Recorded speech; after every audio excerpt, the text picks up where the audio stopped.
The $9 Lux Cravings boxes give you options from a meal of classic faves to a feast of more indulgences to a whole world of deliciousness. Get Lux for less and choose your Lux Cravings box at Taco Bell today. At participating stores while supplies last. Prices vary. Drinks excludes freezes. Tax extra. What will you find at Macy's Backstage? How about essential warm weather styles? Just $30 and under. Like dresses, shoes and bags, men's, and even kids' looks. Find the latest trends, new arrivals, and great prices at a Macy's Backstage store near you. Portions of the following program were pre-recorded. Number 1 on your car radio preset and the new and improved iHeartRadio app. WDAS and WD273D Philadelphia is Fox Sports Radio, The Gambler.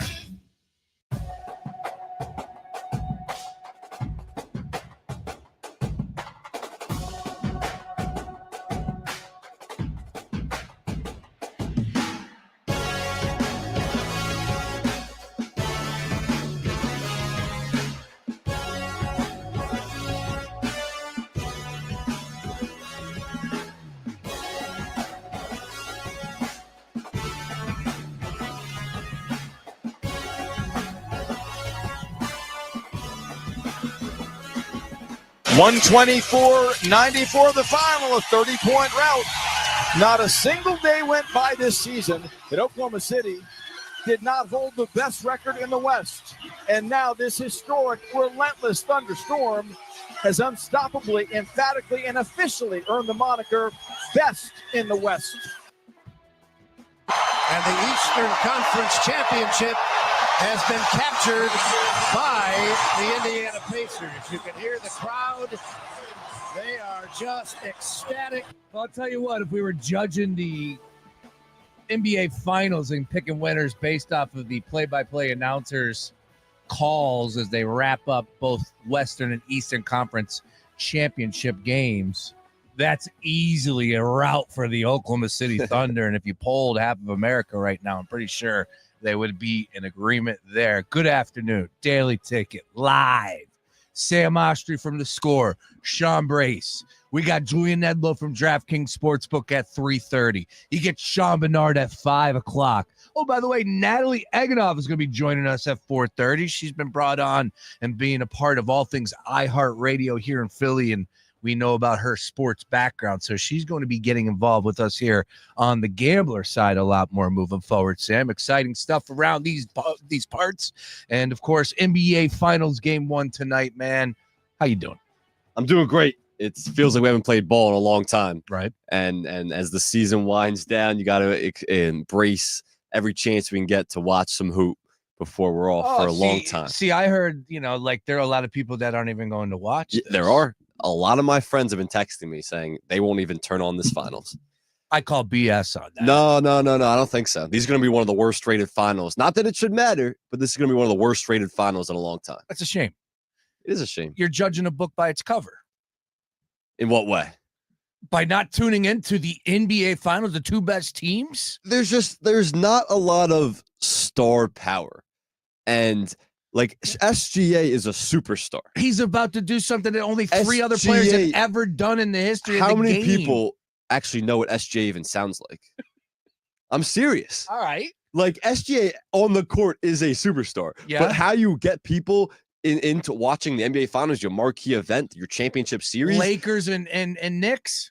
Not just Lakers, Knicks. Forget that. Like Cleveland was great and rated great when they were in the finals because they had LeBron James. Yes. Steph Curry, Kevin Durant, all those guys. Those are popular names. Superstar isn't just about who you are on the court. SGA is definitely a superstar. He's one of the 3 or 4 best players, and he's been that way for the last couple of years. Last year was his first year in the NBA playoffs. And last year was the first year he really exploded onto the scene as an MVP candidate. So without that visibility and that marketability, you're not necessarily a superstar. And without a lot of superstars, I understand why casuals would tune out. And you're going to see a lot of casuals tune out. All right. Well, then I ask this question too. What else you watching?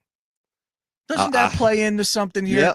Like, are we that over the top when it comes to like the star power? And I'm not a dummy. I understand how this works. But again, it's Thursday.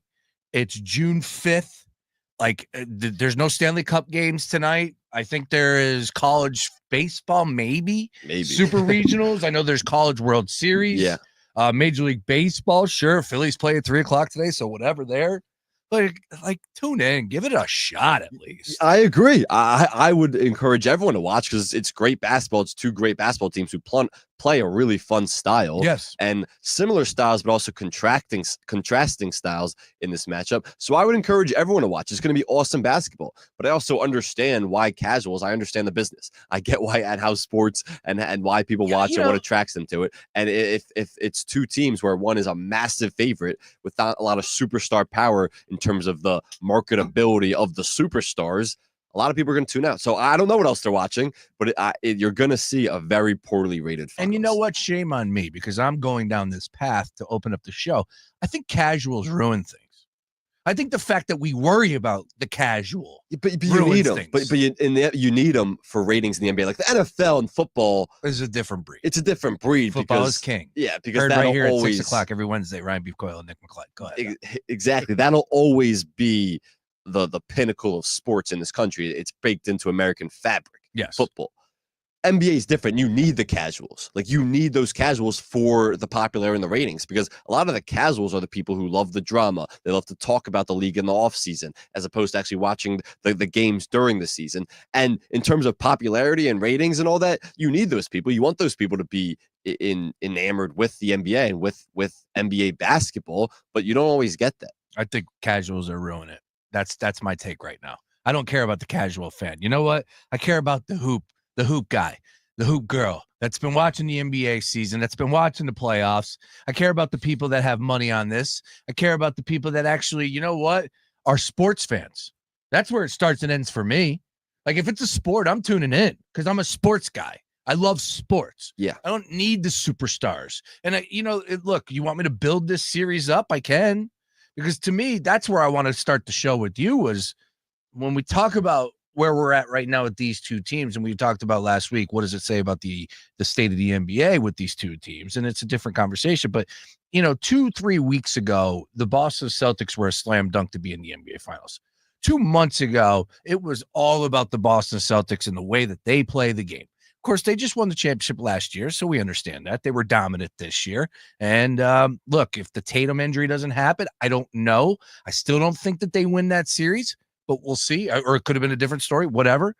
But so where we're at right now, my question to you to open up this show here is, as far as the NBA Finals, when you look at, and it comes home here to Philadelphia with this discussion as well, but we're way off the beaten path. How far off are the Sixers? And with that, what is the best plan of action for teams moving forward and it's a different conversation because we're talking about teams winning a championship, playing in the NBA Finals. I'm not talking about competing.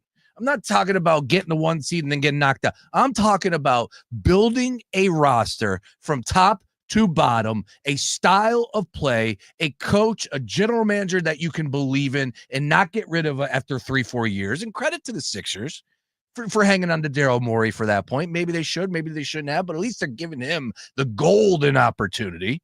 So, Sam, where are we at right now with that discussion? Is it no longer about what the Celtics did? Can teams like the Sixers look to duplicate what the Oklahoma City Thunder are doing a little bit better than the Pacers? Aren't they in the same ballpark? They are in the sense that for years, the NBA was about who was the best player. And who is the best player in a series is going to win that series. Now, it's not about who is the strongest link.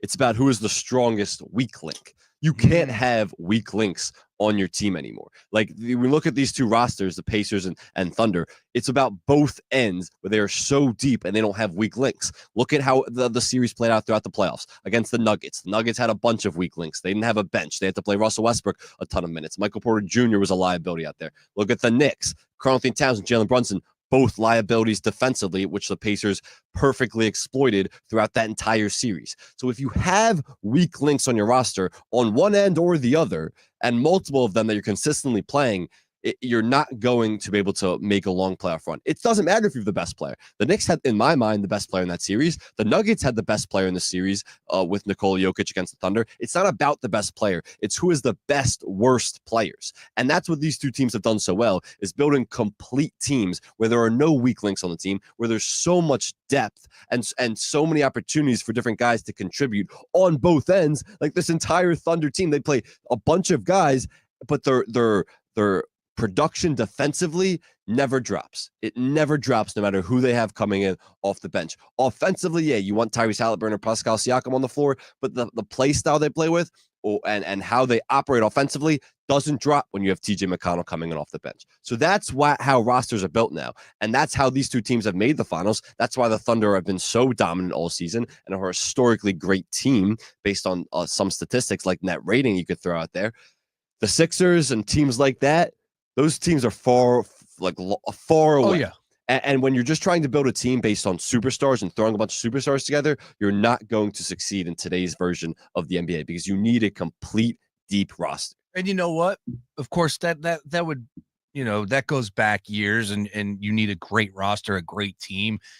I know things change from, you get the two superstars, and then now you need to surround them with 3-point shooters. And then, okay, now you get the 3-point shooters, but they can't lack on defense, similar to what your point is saying. But then the ultimate kick in the rear end is this from the Sixers perspective and teams that are off and nowhere near competing for an NBA championship. Again, I'm talking about winning a championship. Yeah. Yesterday, 2004 or 2001, January 4th, the anniversary of AI, I believe it was. Yeah, it's because I got the picture. I tweeted it out today. AI holding up the Eastern Conference Championship to go to the NBA Finals. It's been a long damn time. It sure has. It's been a long damn time. I remember has. how great that felt. It was one of the highlights of my sports fandom. Nobody carried the baton like AI and that Sixers team for me. I got goosebumps talking about it right now. I can remember where I watched all those games for 3 straight seasons. My boy Pilgrim's house. We would get together up there in Scranton. We watched every single Sixers game. Every single Sixers game we got together. All because of AI. Loved it. And I just want to get back to the NBA Finals, want to get back to competing for a championship. And here's the big issue I have, Sam. Tell me I'm wrong about this, because things change like that. Sometimes things change in season for the NBA. Like we're talking about right now, 2 months ago, the Celtics were the leaders in the clubhouse to win the NBA championship because they shot a boatload of threes. Now that's not the answer to winning it all, right? And it's like, okay, so if the Sixers are that far off, what happens when they start to finally get caught up? The game's going to change. There's different ways to construct winning teams. Like it worked for the Celtics last year when they shot a ton of threes because that fit their personnel. Like the Pacers, how they play extremely fast, that fits their personnel. And Pascal Siakam, a guy who even played mostly, he was a pretty slow player. Like he operated in the half court a lot. He's changed his game playing alongside Tyrese Halliburton and playing in that Pacer system where he's been awesome in transition and he's playing faster than he ever has in his career. So there's different ways that you can play to fit your personnel.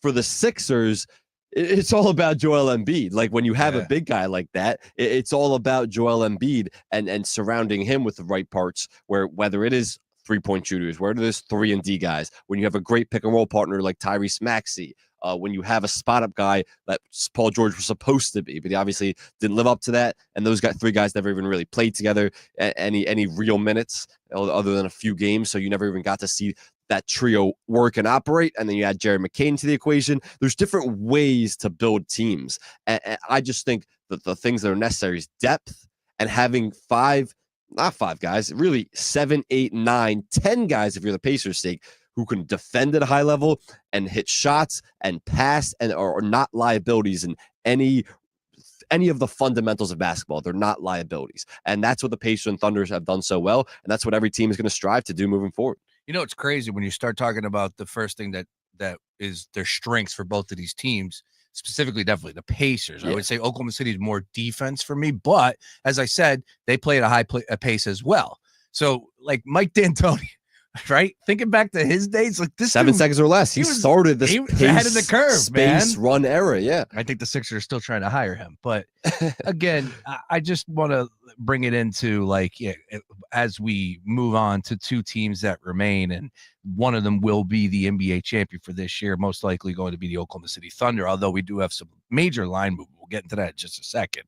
It is alarming how far off this 76ers team is.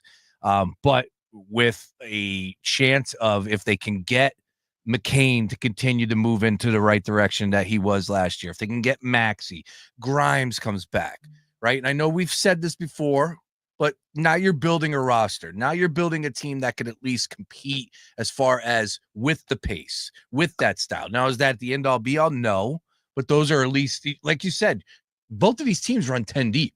Well, did you see where Joel Embiid was ranked in the top 100 on the Ringer? The Ringer's a joke. Joel Embiid's still a top 10 player in the league. I actually think the Ringer does awesome basketball coverage. I think them and Yahoo are my go-to for basketball coverage. Ringer has always been, and Bill Simmons specifically, has always been very anti-Embiid. Correct. The thing for me is, and that's why I don't go to the Ringer. The thing for me is, I don't even rank Embiid. Like, I don't put him in a ranking because it's impossible. Is Joel Embiid a top 10 player in the league? How can I answer that question when he doesn't play? But how can I answer that question when he doesn't play basketball? His talent level, when he is completely healthy, absolutely, he's a top 5 player in the league. Thank you.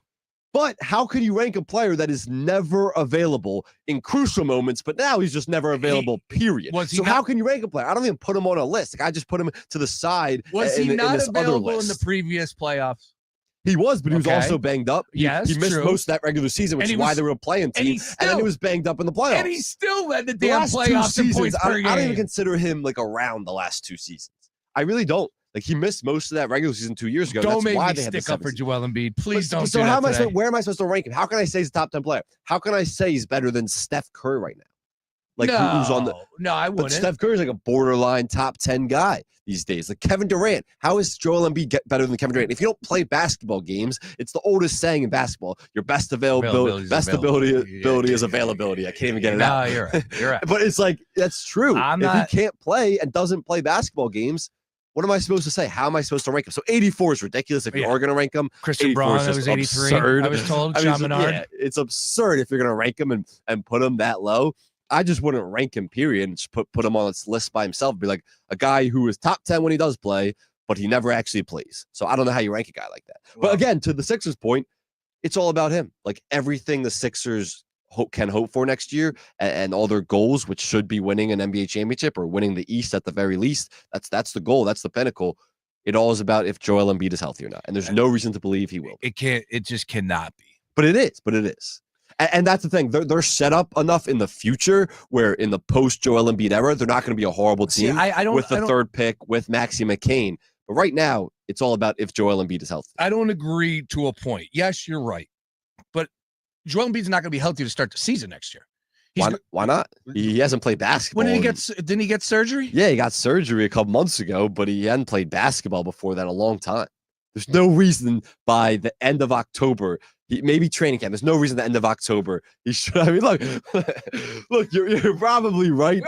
He's not going to play. He's not going to play till January of next year. But like, why? How should he not? How can he not be ready by the end of October? But it might be the best thing for the organization as a whole to go about it like that. Him and Paul George and Tyrese Maxey, whoever else is coming in with this third pick. They need reps together.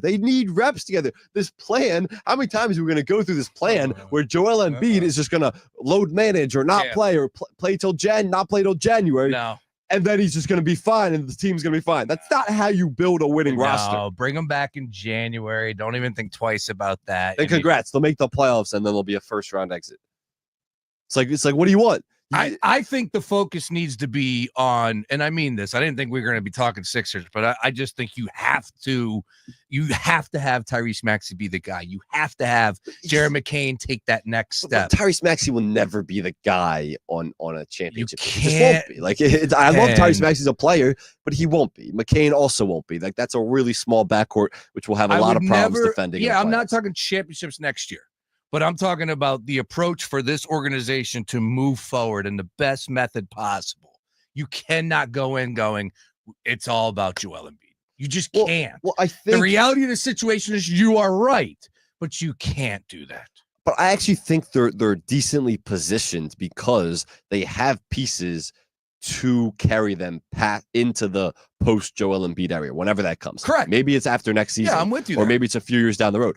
But those players can also develop while working through playing alongside Joel Embiid, who should be your centerpiece if he's healthy. So it's like, yeah, it shouldn't be as disastrous as last season where things just completely fell apart when Joel Embiid wasn't playing. There's also Paul George and other injuries that happened too. But at the same time, next year is all about, like, this team thinks and believes they can compete for a championship. I think Daryl Morey believes that next year. But it's all about if Joel Embiid is healthy. They don't have any other option. Yeah. Like, that's it. That's what I'm saying. Yeah. That's what I'm saying. It's like, of course, it's because Joel Embiid's status is why they're desperate to win a championship within this next 2 years. Yeah, I just think if Daryl Morey was smart, he has to go about it another way. But, But I've been saying for a while, tied into the Joel Embiid deal, and it's like, look, you just gave him the new contract. He's not going anywhere.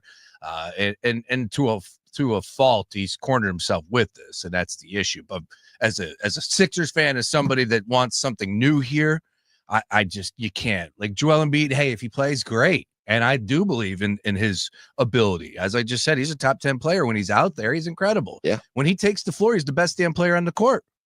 Usually. Majority of the Yeah, nights. Absolutely. When he takes the floor. But even last year when he played, there was something off with him, which is why I think there's even more concern. Oh, yeah. Where it's like he was completely injured all year last year. I just think he's cooked completely. But then if he's cooked, then the Sixers are cooked. Because he needs to be, like, he might not ever be a top 10 player ever again in the league. He'll probably never be an MVP status. He needs to be a top 15 to 20 player in the league when he gets back on the court. How are the Sixers cooked when we're really not talking about them winning a championship? Like, to me, it's about competing. Okay, but we were this past year. So, I mean, obviously expectations completely flipped, but going into this past season, everyone was talking about them potentially winning a championship. I know, but they were idiots. People were idiots to say that. They were ridiculous. I guarantee when next season starts, they'll have one of the top 4 odds to win these. They're 25-1 right now. How to do win they the East improve? to win the championship? To win the championship. Okay, yeah, but who else in the East ahead of them? The Knicks, I'll take Cavs, the Knicks, the Pacers, Pacers, the Celtics, the Pacers. Celtics. I don't think the Celtics are ahead of them next year. Over Without the Tatum, Sixers? Oh, dude, not next year. on. Not next year. Without Tatum, no. Without Tatum, I got the Sixers. If Embiid is healthy, that's why you can't even have these conversations. Yeah. Because we don't even know if Embiid's going to be healthy. If he's healthy, the Sixers are way better than the Celtics next year. No, because this Celtics team is also going to look completely different. Correct. I know. That's my point. So, but they're still going to look at it as a bridge year until Tatum comes back. So, I think the Sixers will be better than the Celtics. Well, that's my big picture point about the Sixers, and we'll wrap up with this. Julian Edlow's going to join us here at 3:30. We'll get over to the NBA Finals, all things in depth, Game 1. But that's my big point with the Sixers. It's like next year can't be. It's great. Everybody starts out 0-0. Let's go win a championship. Like, get out of here with that nonsense. It can't be. It's got to be about Tyrese Maxey taking the baton and running with it. It has to be. It's got to be about Jared McCain hopefully taking another step. It's got to be Paul George, again, temper the expectations. He's 35 years old, but like, what can they get? The max from Paul George, right? I just look at Joel Embiid as a lost cause. And I know that there are a lot of diehard JoJo fans that were just like, dude, that's so wrong. But it's the reality of where we're at right now. It's where I was last year. And I said last year, I got in arguments in November. I said, he is cooked. You can't look at him like that. I didn't think he would play 30 games. And guess what? I was right. And I still don't think that he's going to play 30 games next year and moving forward. That body is beaten. He is a huge dude. And it's just, it's happened before. Big men, father time. That's a bad combination. It's impossible to disagree with you because, like, look, the track record is there. Like, more likely than not, Joel Embiid's career as we knew Joel Embiid at is done. Whether how many games he plays, at what level, who knows? But you gotta hope. Like you gotta hope because that's all the Sixers have, and that's all, frankly, Daryl Morey has at this point. Because that guy's probably not gonna usher the Sixers in to the post Embiid era because he doesn't want to go through it, not a rebuild, but a retool. Is there breaking news? We got breaking news. How about it, ladies and gentlemen? It's happening. I have no idea. Oh, the Phillies? No. Aaron Rodgers has informed the Steelers he'll fly to Pittsburgh on Friday and sign before next week's minicamp. Rodgers, he's back. He's back. Good for the Pittsburgh Steelers. Everyone knew this was coming. That's why they didn't draft Shador. That's why they didn't take a quarterback. Yeah, you had to believe that he was going to end up there. Yep. We'll take a look at some of those Steelers numbers, and Julian Edlow, I'm sure, will give us his take on that. Again, that's a tough division. I do believe that the Cleveland Browns are going to be better than what people believe. Of course, you got the Ravens in that division. I don't think that the Steelers are going to be good by no means, but at least they have somebody at quarterback other than who they already had, which was what, Mason Rudolph, and then who was the other quarterback that was there? It was ridiculous. What is the Steelers depth chart? Mason Rudolph's been having a time though. Yeah, his name got brought back. He's been enjoying his offseason. Yeah, he's out there. Will Howard and Skylar Thompson. Those are your three amigos out there at the quarterback position. It's just at some point, when do the Steelers actually want to get a quarterback who they can build with long term and will be part of the long term future? Yeah. Like next year, you're also going to be looking for another quarterback, and that's going to be the 5th straight year, really every year since Ben Roethlisberger left, that you've had uncertainty at quarterback. And look, it's always a good roster. It's one of the best coaches in the NFL. It's always a team that is going to win more games than they lose and compete for a playoff spot. It's just like you could be so much more if you actually bring in a quarterback that could have some staying power there. All right. NBA Finals Game 1. We do have movement, major movement too, because this number, as far as the series price was concerned, was as high as -800. Now down to -650 for OKC. A lot of people are like Jason McIntyre, who was on before us on the Cowherd Show, saying, hey, man, I don't really think the Pacers can win this, but there's no way I'm laying that number with OKC. So that's why we're seeing somewhat of a line movement there. Pacers +475. They were +500 majority of the past few days. Major line movement, in my opinion, as far as a tick up, we are now looking at 10. The Oklahoma City Thunder are 10-point favorites, 230. I like the Pacers tonight plus the points. I don't like them to win, but I think this is a 6, 7, 8-point victory by Oklahoma City. I think the Pacers are a good team. Like, that's the issue. It starts and ends there. They are a good team. They have proved their worth since the NBA playoffs have started, and then some, going up against good teams. What they did to the Knicks was very impressive. I know OKC's a different monster, but 10, can we show them a little bit of respect? Just a little bit? I mean, the odds makers have shown them disrespect throughout this entire playoff run. They were underdogs to the Knicks, underdogs to the Cavs. Yep. And time again, they've proved the odds makers wrong. Again, how I view this series is no disrespect to the Pacers. They deserve all the credit for what they've done, but they haven't faced the defense like the Oklahoma City Thunder. Fair. And the aggressive ball pressure, how they shut down drives, how they rotate and recover, all of it. And that's why I just don't see this Pacers team really being able to compete. Maybe tonight's closer, but I also think at the same time, I would lean. I'm not going to touch that number. It's too big of a spread, but I would lean. If you had to ask me to lean, I would lean the Thunder, just because I don't think the Pacers know exactly what's coming in terms of the ball pressure, in terms of their plan for Tyrese Halliburton to shut him down. And when he's shut down, the Pacers' entire offense is shut down. OKC has slipped up a few times throughout the course of this playoffs, and all it takes is just a little bit of a dry spell in this game. 10 points is a lot, but at the same time, we were talking about this earlier with Sean Bernard. Third quarter has been an absolute beast of a quarter for Oklahoma City. They get hit the gas pedal, and then the Pacers could be in the rear view. We'll see. It's going to be an interesting series. I did talk to good friend of the program, Mr. Elton Brand, this morning, and I bumped into him again at a local gym, and I asked him, I said, Elton, one final squares, what up? I said, Pacers hanging? He said, yeah, definitely. That's a good team. It's a good team. He said 2 games. 2 games. Yeah. And don't quote him on the Oklahoma City, because he didn't say OKC will win, but he did say Pacers will get 2 games, and I just took it as 4-2. OKC. All right, Julian Edlow. We'll find out how he's wagering. Always love to hear how Julian gets involved with all these games, point spread, series markets, all that and more. In depth. Game 1. Sam Oshtry from The Score. Julian Edlow from DraftKings Sportsbook. I'm Sean Brace, back at this. The NBA playoffs are here, and nobody has you covered like the Gambler Gang. We don't just watch the playoffs. We bet the hell out of them. Oh, my God. This September, our iHeartRadio Music Festival. Presented by Capital One is coming back to Las Vegas. And you can win your way to be there. Streaming live only on Hulu. Tickets go on sale June 13th at 2 p.m. Eastern, 11 a.m. Pacific through AXS.com. But starting Wednesday at 1 p.m. Eastern, Capital One cardholders get first access to tickets and other exclusive offers for 48 hours only, or while pre-sale tickets last. Visit iHeartRadio.com/Capital One for more pre-sale details. What's in your wallet? Keep listening for the next chance to win your way to our iHeartRadio Music Festival. Presented by Capital One. Fox Sports Radio, The Gambler. Now, total traffic for Philadelphia. We're down 95 northbound Girard up the bridge, southbound stop to go Cotman to the Betsy Ross, west on the Schuylkill, Jan University to Girard and Boulevard to Belmont, eastbound backed up approach Montgomery Drive to south. All right, to tell total traffic. This report is sponsored by WhatsApp. On WhatsApp, your personal messages stay private. So things like those selfies from last weekend's party stay between you and your bestie. Because on WhatsApp, your personal messages are yours. No one else can see or hear them, not even us. WhatsApp. Message privately with everyone. The Big Three is back Saturday, June 14th, live on CBS. Fast-paced, physical, 3-on-3. Michael Beasley, Dwight Howard, Lance Stevenson, Jeff Teague, Joe Johnson, Montrezl Harrell, and more. Live on CBS, 3 p.m. Eastern. Yay! Delco Steaks Folsom presents WWE legend Ric Flair and UFC star Tyron Woodley. Get your free photo with Rick and Tyron at the Celebrity Boxing Weigh-In at Delco Steaks Folsom in Ridley, Friday, June 13th at 7 p.m. The first 100 people get a free meet and greet. Details at xrumble.com. Why'd I go to the doctor? My heart would race just taking my son to practice.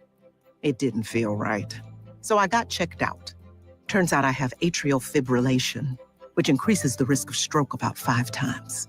Symptoms like irregular heartbeat, heart racing, chest pain, shortness of breath, fatigue, or lightheadedness can come and go. But if it's AFib, the risk of stroke remains. If you have symptoms, contact a doctor. I'm so glad I did. Visit notimetowait.com. Sponsored by Bristol-Myers Squibb and Pfizer. Do you own or manage a business here in Philadelphia? Are you unsure where to start when it comes to advertising? Well, here's a surprise. Fox Sports The Gambler, your local iHeart station, is the one place you can get it all. Hey, it's Sean Brace, and we can help with everything from radio and podcast ads to social media and digital. And we can even get local voices like mine spreading the word about your business. So if you're looking for someone to take care of it all, do yourself a favor right now. Call 844-844-iHeart or visit iHeartAdvertising.com today. The following heartwarming yet informative scene is brought to you by Trust and Will. Son, your grandpa and I used to work on this car together, and when I'm gone, I want you to have it. Wow. Thanks, Dad. Doesn't count. What you need is a will. Luckily, Trust and Will makes it easy. Designed by attorneys, but customized by you, you can easily create a state-specific, legally valid document that actually counts. Now, let's let the engine do the talking, am I right? Start your will at trustandwill.com. Use offer code COUNT for 10% off and make it count. Trust and Will is an online estate planning service. For details, see trustandwill.com. Camping is such an adventure. I love how there's a surprise around every corner. Except when I'm surprised with a sudden allergy attack. Luckily, I've got Claritin D to attack back. And I didn't even need a prescription for this. Get fast, powerful relief from your worst symptoms, like nasal congestion. It's so fast, it starts working in as little as 30 minutes. Now, I can enjoy sleeping under the stars instead of sneezing under them. Claritin clears. Use as directed. iHeartRadio just gave driving an upgrade with presets, now on Apple CarPlay and Android Auto. Your go-to stations, podcasts, and playlists, all just a tap away on your dash. Start your engine, hit play, and drive happy. Free with iHeartRadio on Apple CarPlay and Android Auto. One of life's greatest mysteries has finally been solved. Who let the dogs out? Spruce. It's Spruce, the new hardworking, worry-free weed and grass killer that's safe for use around people and pets. When used as directed, spray the leaves for visible results in just 1 hour and dead weeds in just 1 day. You spray, they play. Weeds die by the next day. Find Spruce wherever weed killers are sold. Hey, man, you all right? Need me to call 911? No, call Top Dog Law. Get top dollar for your accident at topdoglaw.com. Once again, that's topdoglaw.com. Yeah. This is the Daily Ticket with Sean Brace, giving you the edge you need. That sounds like something that might be interesting. Let's go. On Fox Sports Radio, The Gambler. The action starts here. Yes, indeed. Sean Brace, Sam Oshtry, and Julian Edlow from DraftKings Sports will be just joining us in just a second. Breaking news, if you missed it, Aaron Rodgers is headed to Pittsburgh. Do you really need to play? Hey, Sam, I got to ask you, like, does it seem like he loves football? He really needs to play for the Pittsburgh Steelers. He must. He must at some point. He's had a lot of family stuff going on. That too, yeah. Which is why he didn't make a decision for a while, but it was always Pittsburgh. Pittsburgh knew it was always him. That's why they didn't draft a quarterback. Yeah. That's why Mike Tomlin was holding out. And now it's a marriage that will be united, and we'll see if it has any success or not. Oh, a lot of great marriages out there that seem to be going over some rocky times these days. Hopefully Tomlin and Aaron Rodgers don't turn into DJT and Elon Musk. I was like, where are you? Where are you going with this? What are you referencing? Playing out on the timeline near you right now. That divorce was inevitable. That was about minus 100,000. All right, let's head to a great family man himself, This dude right here is dialed in on all things NBA Finals for the folks over at DraftKings Sportsbook. Football season inching closer. But, man, I'm really intrigued on how he's going to get down. Of course, series prices are through the roof. We have some slight movement in favor of the Pacers, and that's understood. I figured that Joe Public would get on Indiana with that plus 475 mark.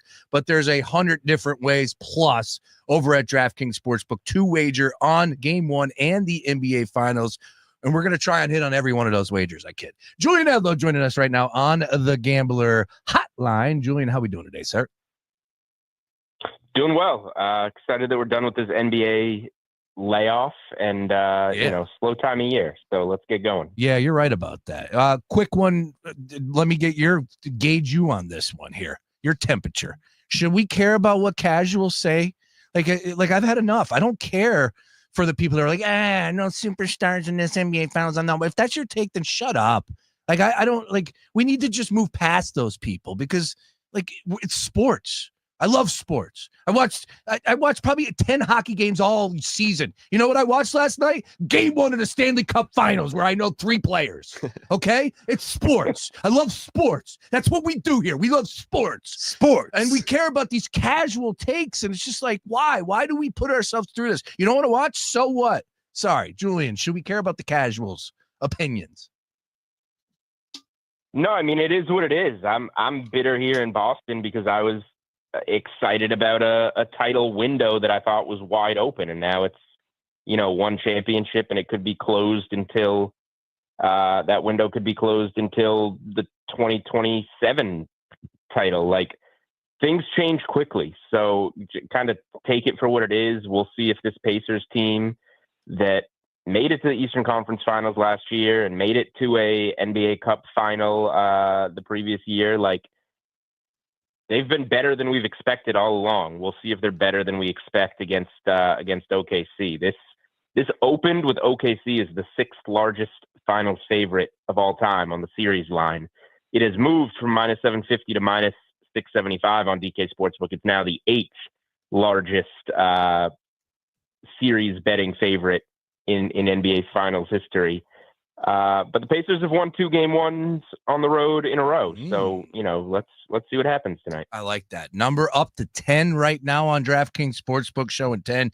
Basically, it was hanging at 9 from the time it opened to where we're at right now. 230. People are looking at that number going, wait a minute, I thought we have one great defensive team in here. Yeah, the Pacers like to run a lot. They play with a ton of pace. What jumps out at you more? What do you like more from the betting perspective in Game 1? Are you leaning a little total play with a play on either the over or the under, something hitting you there, or do you like the point spread? Where are you at as far as Game 1 in both of those sides? Yeah, I mean, last week when we spoke, I said that I like OKC in the series, but I think it's going to be priced in a way that maybe there's some value not to betting Indiana to win the series, as the public is doing, by the way. It's 75% of the money at DraftKings, Indiana to win the series. So DK Sportsbook will be Thunder fans for this series. Now that we're here, I don't even know if I can do Indy plus the 2.5 games to get to and extend this to 6.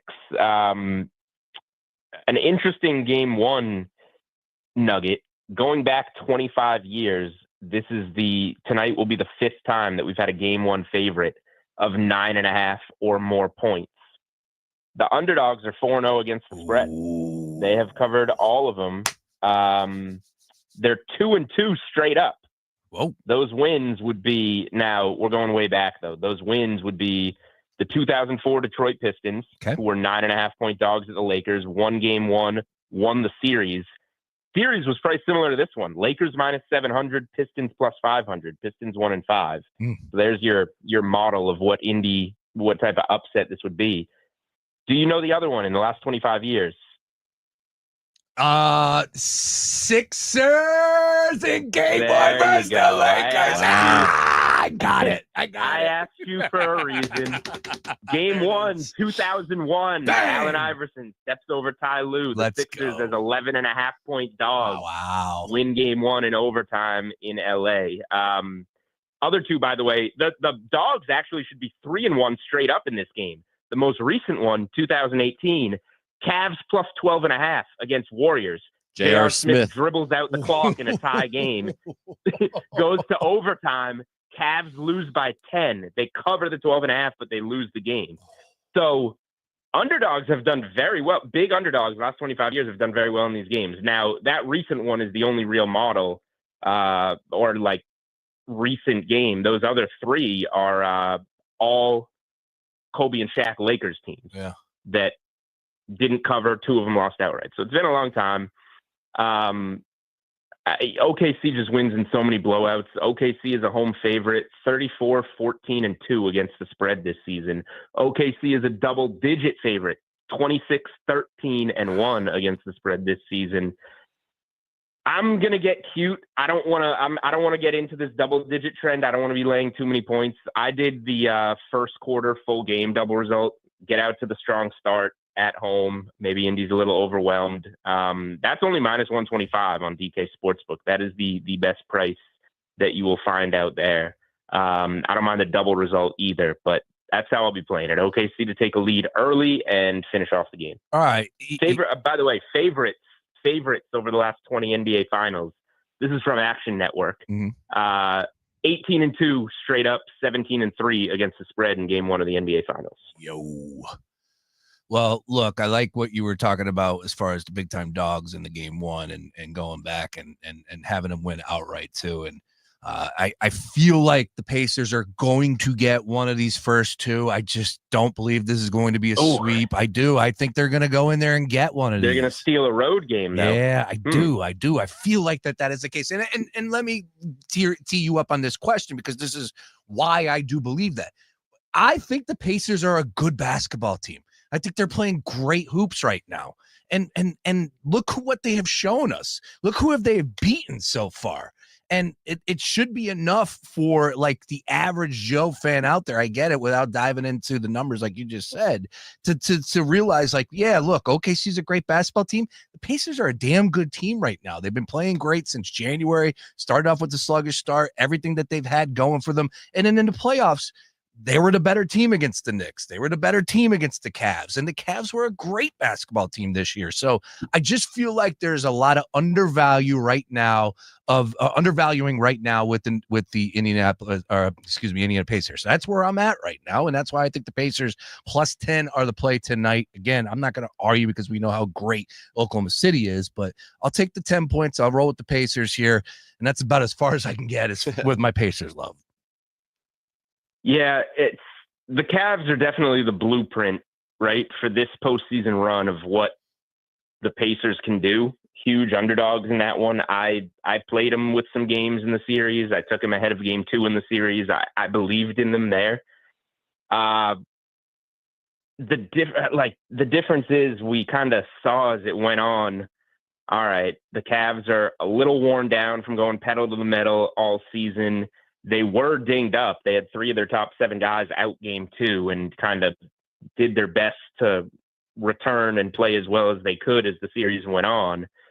I feel like I can talk myself into reasons why the Cavs were not as good at that point in time as they were the rest of the season, or as we believed they would be. And I think OKC probably is just about as good as we think. That's the one difference in my mind. My series play, I've been trying to figure out how to play this series, and it goes kind of against one of the things that you just said of Indiana stealing one of these first 2 on the road. I was like, how do you play this with such a monster favorite when you actually believe OKC wins? Yeah, you can lay the 2.5 games, which is like minus 120, 130 range. Will they get it done in 5 or less?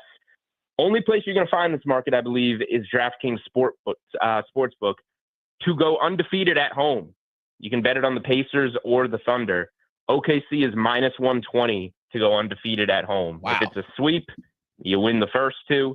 If it's Indy gets one of games 3 or 4 and you come back home like Minnesota as like a minus 400, minus 450 home favorite to close it out in 5, you're sitting on a good number for that game. So OKC minus 120. Not to lose at home is how I will be betting the series. Ooh, I like that. Julian, let's talk some player props here for both tonight and the series. And look, there's been a lot of conversation about Tyrese Halliburton and superstar, not a superstar, whatever. That's a conversation for another day. In terms of this series, I think myself and a lot of other people aren't expecting a lot from him just because you go back and look at those 2 regular season games against the Thunder. Thunder's aggressive ball pressure. They shut off drives. They rotate and recover so well. The cast of guys that they can throw at him, where it's like these last 3 defenses that they played, where it was constantly targeting Brunson, Cat, the Cavs and Bucks, bad point of attack defenses. When you have Lou Dort, Cason Wallace, Alex Caruso, some Jalen Williams shifts, all these guys are going to throw at Tyrese Halliburton. He's going to smash his him rhythm is going to be disrupted. You just said I know, that you thought they were going to win one of the first 2 at home. I know. Brace keeps flip-flopping. He Oh, keeps my flip-flopping God. this since I the know. finals were Sorry, set. I couldn't resist calling out the flip-flop. All right, go ahead, Sam. But just to finish it up, it's like all these guys are going to be able to throw in Tyrese Halliburton. His drives were down. His shot attempts were down in the regular season against the Thunder. Where are you on Tyrese Halliburton tonight? I believe it's at 17.5 last time I saw his points prop tonight. And I believe that's the same for his series-long points prop. What are you expecting from Tyrese Halliburton? And then are there any other props you're targeting for tonight? Yeah, OKC is a tough matchup for Halliburton. And as clutch as he has been on some of these shots and for the monster games that he's capable of having from time to time, the triple-double in the Knicks series being kind of the highlight game of this postseason for him. I don't like the whole superstar and whatever debates. I don't think Tyrese Halliburton is necessarily overrated like that vote of his peers. But I'm not a huge Tyrese Halliburton game. I don't think he's he just doesn't feel like the number 1 guy on a championship team to me, if that's the best way to put it, I guess. So, I'm fading him in this series. It's such a tough matchup. You laid out all the guys that they're going to be able to throw on Halliburton. Quick guys, pesty, annoying guys, bigger, stronger guys. It's going to be a lot. So I played some Halliburton earlier under 9.5 assists. I think we're down to 8.5. That just kind of being the ball pressure, different guys thrown at him. I don't think he's going to have, an easy time finding guys. If you want to go with the points and assists combo under, I'm good with that too. I don't think he's going to have a very easy time scoring. But yeah, I think starting out on the road is probably the best time to get after some of these. Got Julian Edlow for DraftKings Sportsbook as normal, 3:30 spot here on the Thursday. Wax and Poetic, all things NBA Finals Game 1. Staying, and I know you don't really dabble too much in the world of the props, but I'm curious, Julian, when it comes to, okay, we break this game down every which way for the last couple of days. One thing that I know is that what the Timberwolves did against SGA was not good enough. The plan of attack there, as far as single and trying to defend him with one player, you can't do that. So if the Pacers are successful, force the ball out of SGA's hands, and I'm not telling you to take the under on SGA. I still think he gets his. But is it a Chet look for you? Are you looking in Chet's direction as far as him going off? And then his player prop is pretty obtainable. I think it was at 16.5, which he averaged 15.5 so far throughout the course of this playoffs. Or are you looking at Jalen Williams? Is there another player in mind from Oklahoma City's perspective if SGA has to give up the ball? And look, he's a pretty damn good passer too as well. He's not afraid to do it. Who else gets involved, leads the charge for OKC if SGA has to give it up? Yeah, we'll see if Indy's capable of doing, what it did to Jalen Brunson at times in the last series. But also, let's go back to the Cavs series. Donovan Mitchell was fantastic. It was not his fault that the Cavs lost. Yep. It was other guys. He had some monster games. SGA, the game in Indy this season, had 45, 8, and 7 in that game. I like Nembhard a lot. I liked Neesmith a lot when he was here in Boston, and I'm happy that he's doing well in Indy. I think those guys are really strong, athletic, tough defenders.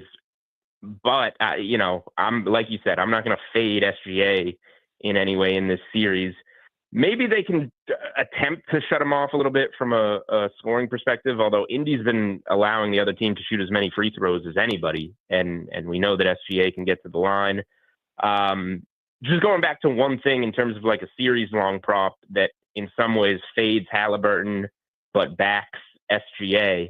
SGA is like plus 300 neighborhood to lead the series in assists. And that's because Halliburton was opened like minus 600. I think he's minus 400 now.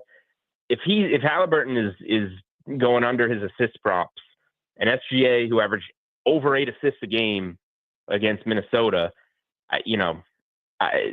Halliburton deserves to be favored, but the gap there is a little bit too much for me. I'll take SGA at like 3-1 in that neighborhood to lead the series in assists. One of the markets that just made my mouth drop, and again, like we all know how great SGA is. He's the MVP and an unbelievable year. He led the league in scoring, but this market made my absolute jaw drop earlier.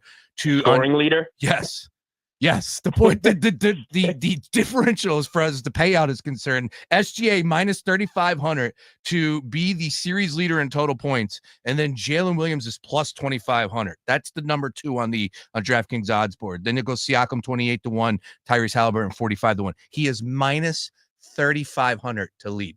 Yeah, It's like that is just insane. I guess, Julian, like when we do this for a living, we talk about these games all the time. Like, how many times is it as easy on paper? Like, how many times is it this easy? Like, that's another thing that's just eating at me right now, because I get it. There are a lot of people that are on the Pacers. A lot of people are taking the Pacers because of the payout, and there's nothing there that they can get involved from Oklahoma City's perspective. That's my take on that. But as we sit here and break down this game, it just feels like it's too damn easy for Oklahoma City. Yeah, I mean, don't take somebody else to lead the series in scoring. No. Yeah. I just don't think it's going to happen. No, definitely not that. Definitely not that. Yeah. But let's think about it this way. Is there going to be an OKC blowout where like an Isaiah Joe or a Wiggins has like 24 points off the bench? Is there going to be a game where Halliburton or Siakam goes for 40? Game by game, if you want to go game leader in scoring and try some long shots in some of these, I think that could be worth it. Series, I can't get there. Maybe you want to go Holmgren. You brought up Holmgren's props, and I didn't really touch on him. I think Holmgren should have a pretty good series. He missed both games against Indiana this year when he was out. He played well against them last season, and I think that OKC will play a little bit smaller in this series. Minnesota is a big team. They had to play Chet Holmgren and Isaiah Hartenstein together. Now they can get away with one big, and Holmgren is their preferred guy, obviously. So they can just throw him on Turner and, play even smaller.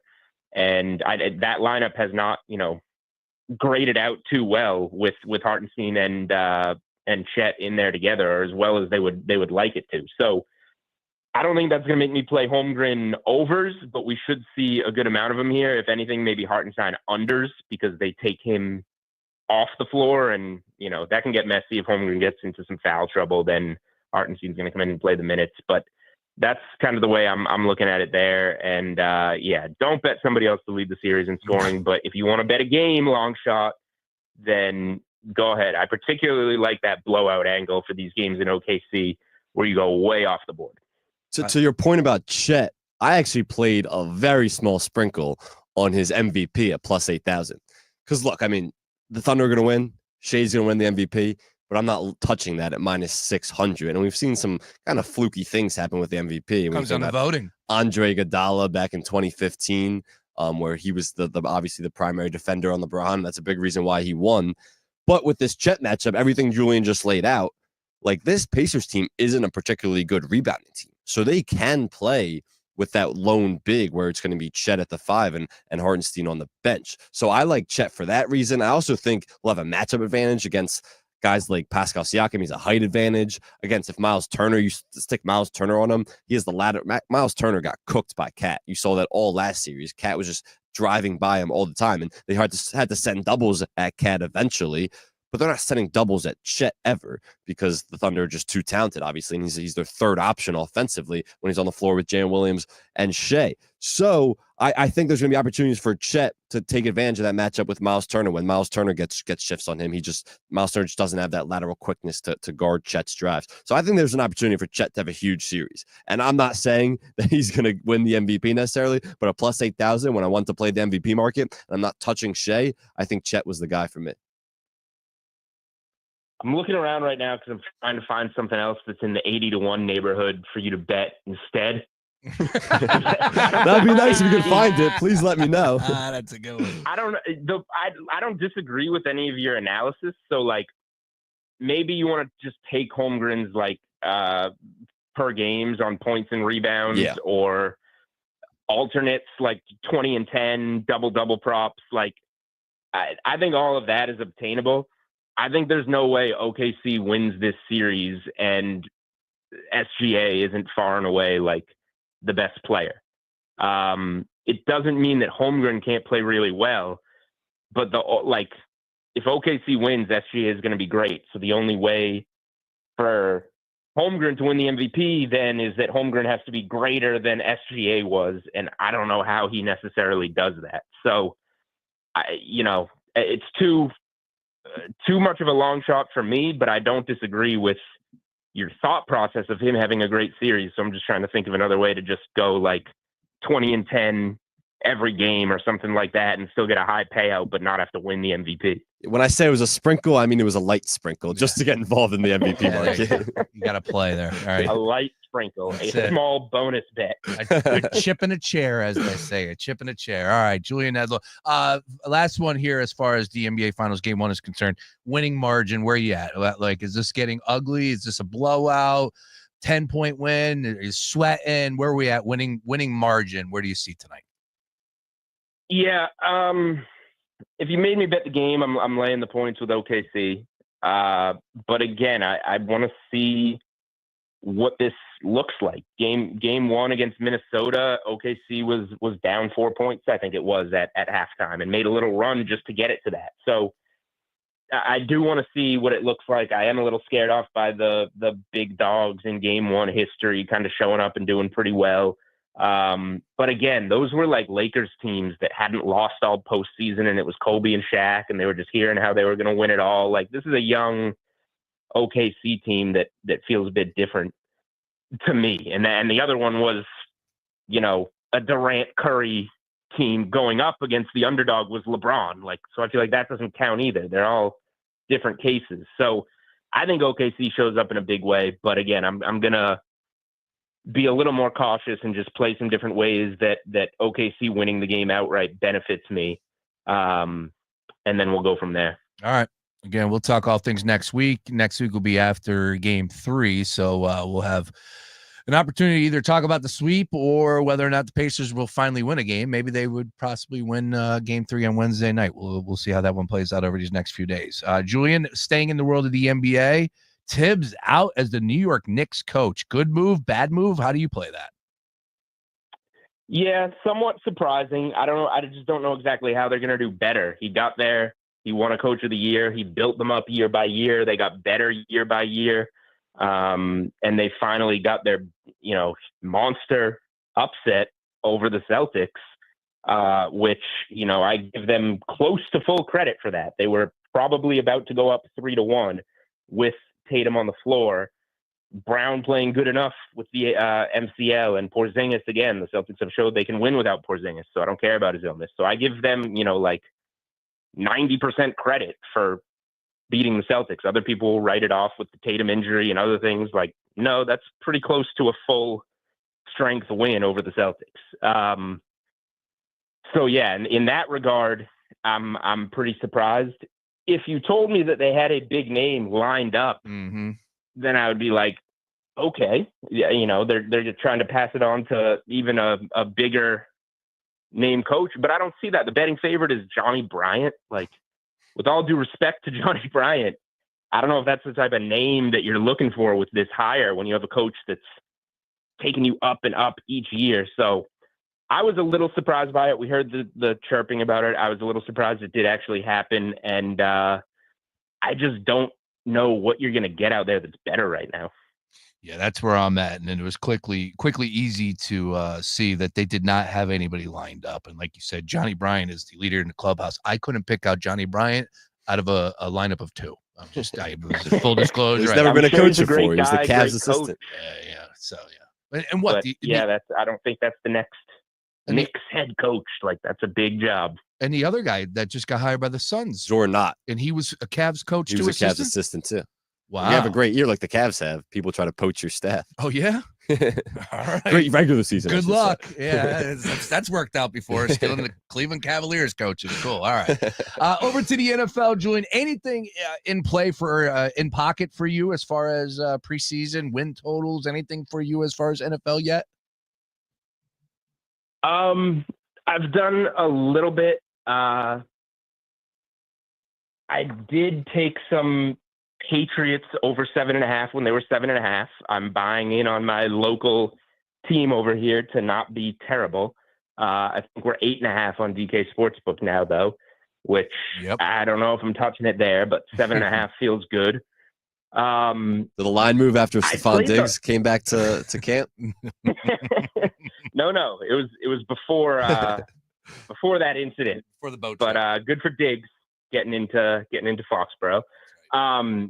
I did do some Lions under 10.5. You lose your offensive coordinator, you lose your defensive coordinator. You got Dan Campbell, the rah-rah guy, who had two of the best coordinators in the game. And now I'm not sure the rah-rah guy can get it done without the coordinators that he needs in place. So under 10.5 on the Lions. And then you get the news recently, Frank Ragnow, the all-pro center, retiring at age 29. That's a monster piece of the offensive line that now you have to figure out as well. I think there's a lot of moving pieces in Detroit. They still have a lot of good talent at quarterback and the skill positions, but I am not convinced that's going to translate into as many wins this season. Football season right around the corner. Breaking news before Julian joined us. Aaron Rodgers heading to Pittsburgh to play for the Pittsburgh Steelers. Look, at the end of the day, I'm happy because I don't think he's as bad as a quarterback as people want to make him out to be. I'm not going to sit here and tell you that he's going to do anything great for the Pittsburgh Steelers, but I sure as hell did not want to watch a Steelers game with either one of those three whack-a-moles that they have currently on the depth chart to play quarterback for them.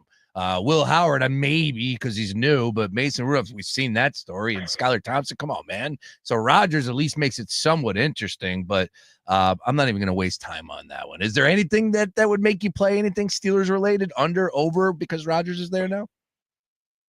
Yeah, 8.5 wins. He hasn't shown us much over the last couple of years when he has been on the field.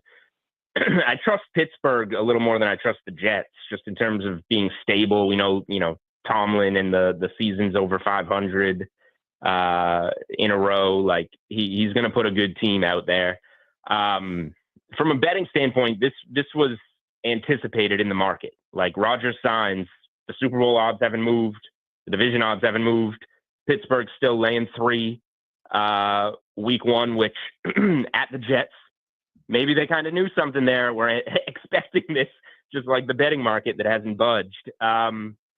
I think the Jets stink. I don't mind Pittsburgh like minus 145 money line week 1 at the Jets. Rodgers will be a little bitter there after how things ended. But yeah, overall, I'm not chasing anything on Pittsburgh in the futures market. And I don't know, you're laying juice on under 8.5. I don't know if I want to bet on Tomlin going under 500. They should be right around there. So I'll just start with the petty revenge angle and maybe play a little bit of Pittsburgh week 1. Love that. Julian Edlow, DraftKings Sportsbook, joins us every Thursday, catching us up with everything that's happening in the sports wagering game. Of course, NBA Finals Game 1, plenty of ways to get involved. Check out what DK has to offer. Oh, by the way, Julian, I think we are 79 days away from week 0 kickoff as far as the college football season. So everything. Perfect. Yeah, man, let's get there already. Not to say that I want to hit fast forward on summer because I got to get to the beach, but, college football, nothing better. Julian, you're the best. Good luck in those plays, man. And we'll see. We're going to have some fun watching this series, enjoying it. Screw those casuals. I can't wait for tonight. Like I said, good luck in those plays. We'll catch up later, man. All right. Sounds good. Thanks, guys. My man, there he is. Julian Edlow on the Gambler Hotline. You heard what he had to say. Yeah, as you're reading these names off, I'm just like, dude, this is not going to go well defensively. Like what? I think Siakam could have a good game. I think Halliburton could have a good game. I do. Well, that's what I'm saying. It's they just have so many guys that are going to disrupt Halliburton. When Halliburton's disrupted, the entire offense is disrupted, and it's just like this is a historically great defense. A lot of maybe some casuals haven't really watched most of the year because the Thunder weren't on national TV a lot. I mean, this is the first time I think since 2007, I believe, that neither team played on in the NBA Finals played on Christmas. So maybe a lot of people haven't watched these two teams. That's a nug. Yeah, and a lot of people probably haven't watched these two teams, maybe just tuning in for the finals now. You're about to see how great this Thunder defense is. All right, we're going to take a quick time out. For those that have decided to tune in and maybe tuned out already, the Phillies and Blue Jays, disaster. Trey Turner, man. I think disaster is the word. That's a mental thing now.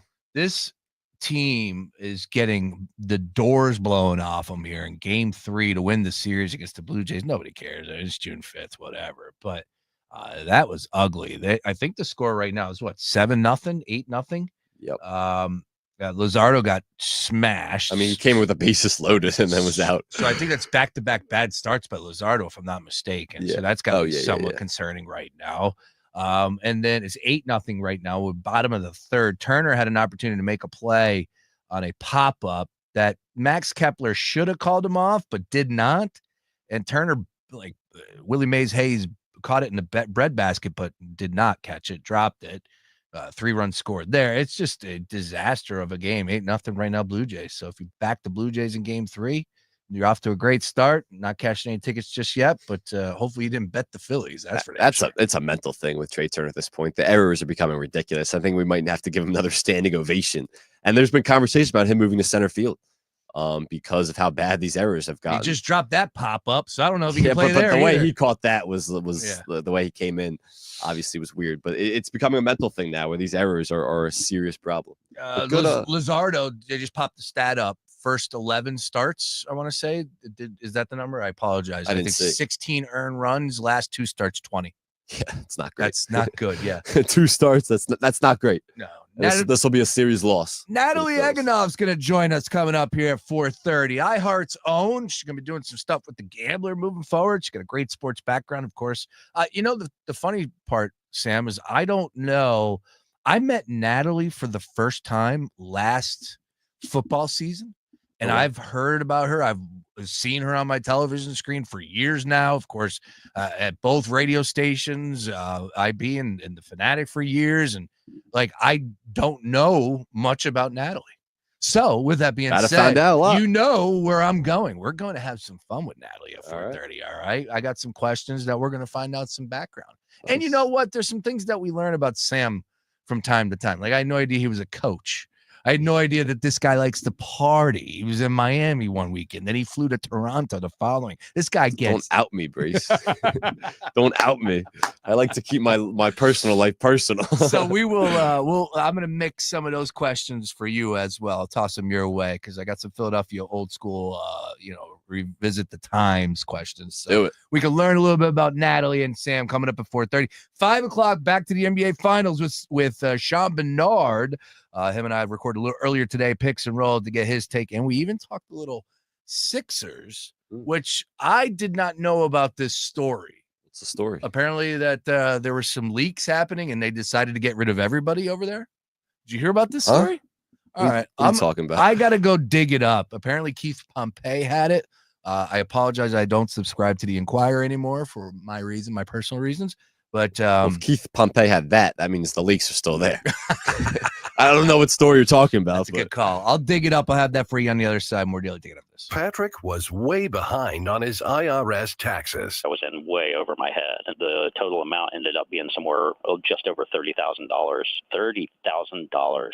Then the IRS came to collect. Started getting letter after letter. A lien had been filed against me. They were going to basically hang me completely out to dry. He had to do something. That's when I reached out to Optima Tax Relief. Patrick's life quickly got a lot easier. It was very easy, pretty much hands off. They picked up the ball and ran with it. And how'd it go? I couldn't believe it. I had to ask 2 or 3 times. I saved an incredible amount of money. How does Patrick feel about Optima? Couldn't be happier. They definitely helped me. Optima Tax Relief, the best place to call. They're the best in the business. Do what Patrick did and call Optima Tax Relief for a free consultation. Call 800-354-2840. 800-354-2840. 800-354-2840. Optima Tax Relief.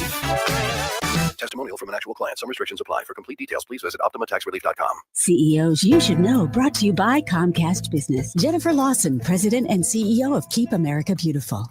We believe that everyone deserves to live in a clean, healthy, and beautiful community. And for us, that means engaging people in opportunities to help clean up their community, to make decisions about how and where work needs to be done in their community, to improve recycling rates, to improve education around the importance of not littering. And then the whole green side of the equation, which for us is about tree planting and flowers and the power of beauty to improve health, drive action, and really help people get inspired and to love where they live. And how do you do that? Through a network of 750 affiliates across the country. We help communities manage litter in their towns. We organize volunteers for litter cleanups. We host recycling events. We provide recycling education, litter education, and then we help plant trees and flowers in parks and oftentimes in private streets and areas responding to disasters. You can learn more about Keep America Beautiful at www.kab.org, and you can find all our social channels there. We're across all the normal platforms, and we welcome your engagement. Comcast Business, powering possibilities. Millions of Americans take medicine like Ozempic and Zepbound. Many of them are overpaying by thousands of dollars a year. These GLP-1 medications for diabetes, weight loss, and more may not always be covered by your insurance, but GoodRx can help. GoodRx helps you save every month on prescriptions at over 70,000 pharmacies nationwide. Best of all, it's free to use. Check GoodRx to save on GLP-1s. Just go to GoodRx.com/GLP. That's GoodRx.com/GLP. GoodRx is not insurance, but can be used instead of insurance, including Medicare and other federal and state-funded programs.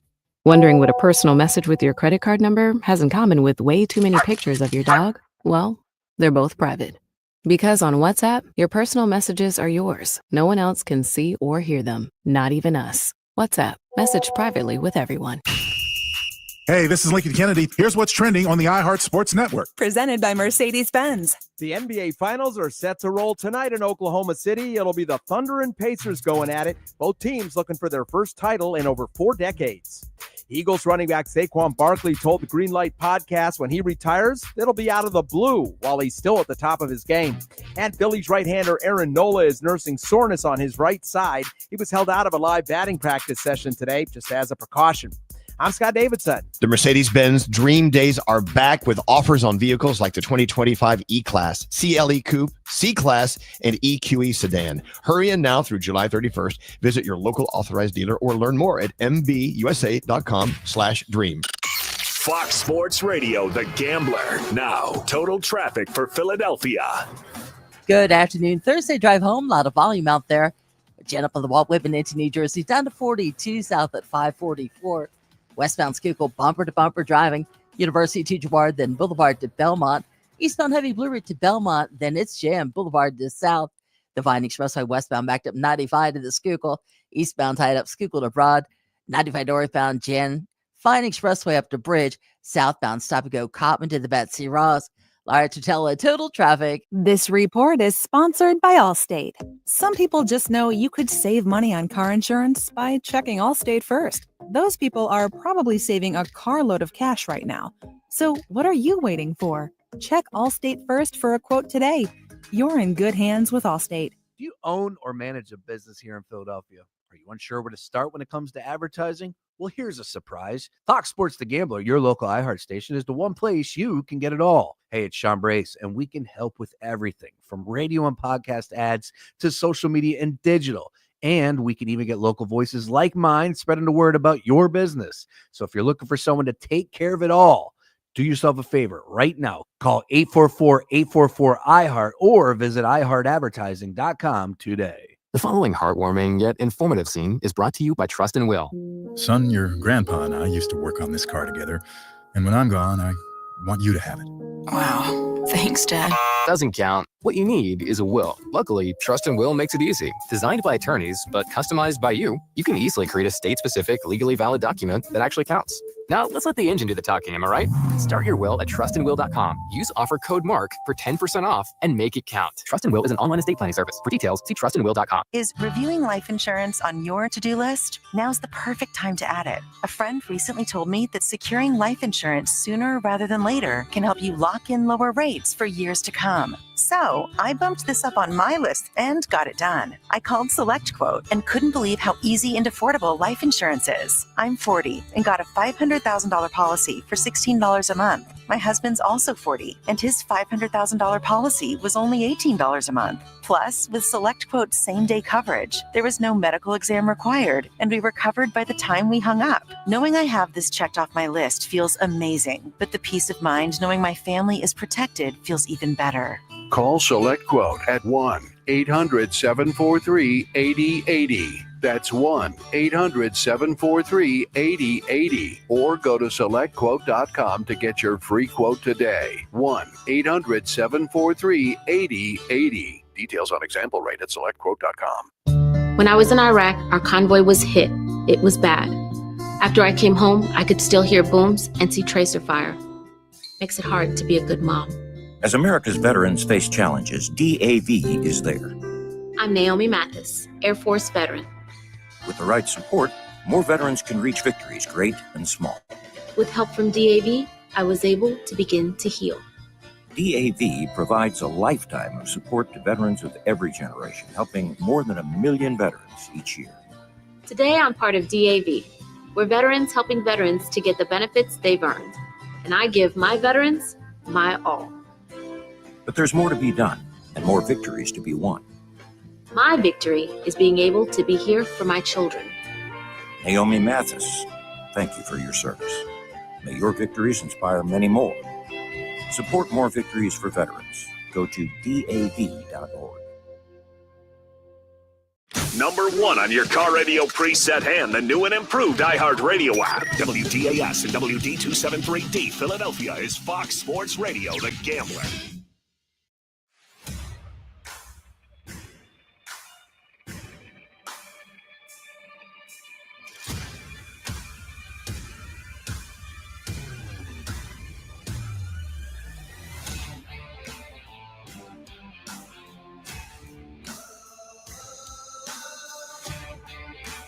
Daily Ticket with you here. Sam Oshtry from The Score. Riding with me on a Thursday. Natalie Eganoff will join us coming up here at 4:30. I'm sure we're going to mix in some Phillies conversation. And man, Jesus Luzardo, 20 earned runs over his last 2 starts. He allowed 16 earned runs in his first 11 starts. His ERA was at 4.46 currently, was at 2.15 last week there, Sam. So not a ugly great stuff. start for Ugly stuff. Luzardo north of the border. And the Phillies currently trail 8-0. But hey, got runners on first and second. We'll keep you up to date on that. I do want to give a shout out, if I could, to our friends over at Villanova football. Yeah. Big day for the Cats as they are joining the Patriot League, and they announced the addition of Villanova as an associate member for football beginning with the 2026 season. So very cool stuff for Villanova. Of course, new athletic director, so this is a new path, but I'm sure these type of things, they don't happen overnight. This is a conversation that's probably happening for quite some time, and the landscape of college sports in general just continues to shift. So I'm sure Nova's making a great move on behalf of their own interest, as they should. I do know from looking at some of the press releases, a lot of the big games will still stay the same, and that's what we want. And look, Villanova's a top tier program, man, when it comes to football. Mark Ferrante and what he's been able to put together and getting guys drafted. And I mean, I just they've proven their worth. They're constantly in the playoffs. So something to keep our eyes on there, man. But all things with Villanova starts with the hoops, though. Kevin Willard, I saw him on the floor. Yeah, back at practice. Getting the boys ready to go, back baby. at practice. They're back getting right. The roster's all set. Well, let's talk about the opening weekend in Vegas. Oh, yeah. BYU's got the what, potentially the number 1 overall pick? Yes. Who else is in the Vegas that weekend? There's Florida, current national champions, Yeah. reigning national champions. I forgot about that. See, I'm not in the college basketball zone right now. We need to get to Vegas for this. I would love to go to Vegas for that. Is Nova in that? Nova's in that. Oh, yeah. I guess that's why you brought it up. They're opening this season. How about that? That'll be a tournament. That'll be a place to be. All right. Can I give you a tweet of the day? Oh, please go right ahead. Tweet. Aaron Rodgers by Tommy Alter. Aaron Rodgers return announcement going back to the Steelers, getting upstaged by Elon's Trump Epstein reveal is hilarious, which is all time, considering that Rodgers was the guy who was coming at Jimmy Kimmel for being on the Epstein files. That sparked one of the Rodgers' big news cycles on the Pat McAfee show, and a lot of back and forth there. And now Rodgers' return to the NFL, I guess, but going to the Steelers has been upstaged by this massive Elon Trump battle. This is why I have tried my hardest to remove myself from that platform, X. But this is when X is at its best. It is. The memes, the tweets. When a feud like this happens between two of the most powerful men in the entire universe. X is at its best. You're a young man. X is at its best. You have the energy for this. I do not. I have been beaten down. I am just ready to remove myself of all things that social media world. But sometimes these clashes can pull you back in. This should be one. You got Kanye West going, bros, not now. Like, this is the most. Well, I don't need to see any of his stuff. No, but it's ridiculous. Like, everybody's chiming in. The timeline is buzzing right now, and it's a divorce we all knew would happen eventually. But anyways, keeping it moving back over to the sports world. Once again, all things NBA Finals coming up at 5 o'clock with Sean Bernard. But, we were tiptoeing into the world of the 76ers to open up. We did have some interesting conversations there. Earlier today, speaking of McAfee, I did see Chris Paul talking about how he wants to play another year. Now, I'm not sitting here saying anything for the Sixers related, but it is interesting to say, like, hey, Chris Paul, we always focus on LeBron. Chris Paul has been playing a long time, and he still wants to get back out there on the floor. And, man, he said something along the lines of, like, his son is now 16 years old, and he's got a daughter that's 12, and he's like, yo, these last 4-5 seasons, I've been on the road. I don't live with they don't live with me. That's tough, man. Like, Chris Paul's making great money, and that's why he's doing it. But, man, that's crazy to be away from your family like that. Well, I heard he said today, because of that, he wants to play only in L.A. So I could see the Lakers maybe giving him a bone a little bit, a minimum contract alongside his buddy LeBron. He's really close with JJ Redick from their days as teammates with the Clippers. So I could see that happening if he really wants to play at very minimal minutes. But look, he was actually pretty good. He played 82 games last year for the Spurs. Every single game this guy played in. He didn't miss a single game during the regular season last year. Shout out Chris Paul. Exactly. As a really older guy in this league who just has so much wisdom and knowledge to share to some of the younger guys. I actually saw, after the Tom Thibodeau news broke with the Knicks, one of the first things I saw, and it was just noise, but was Chris Paul should get a call as the head coach. And I was like, come on, like, he's literally a player right now. You can't just give this guy a head coaching opportunity right now. But I can see him being a great coach down the line eventually. He's got too much of a fiery personality. I think that's good. I think that works. So does JJ Redick, right? That's works for JJ Redick as the coach. People love that with him in LA. He's yelling at these guys, getting them riled up. I think Chris Paul would be a pretty good coach. I mean, his basketball wisdom and knowledge and his personal skills are as good as anyone in the league. No, you're right about that. It would be intriguing to see if he wanted to do that. At the end of the day, he's made a boatload of money. Yep.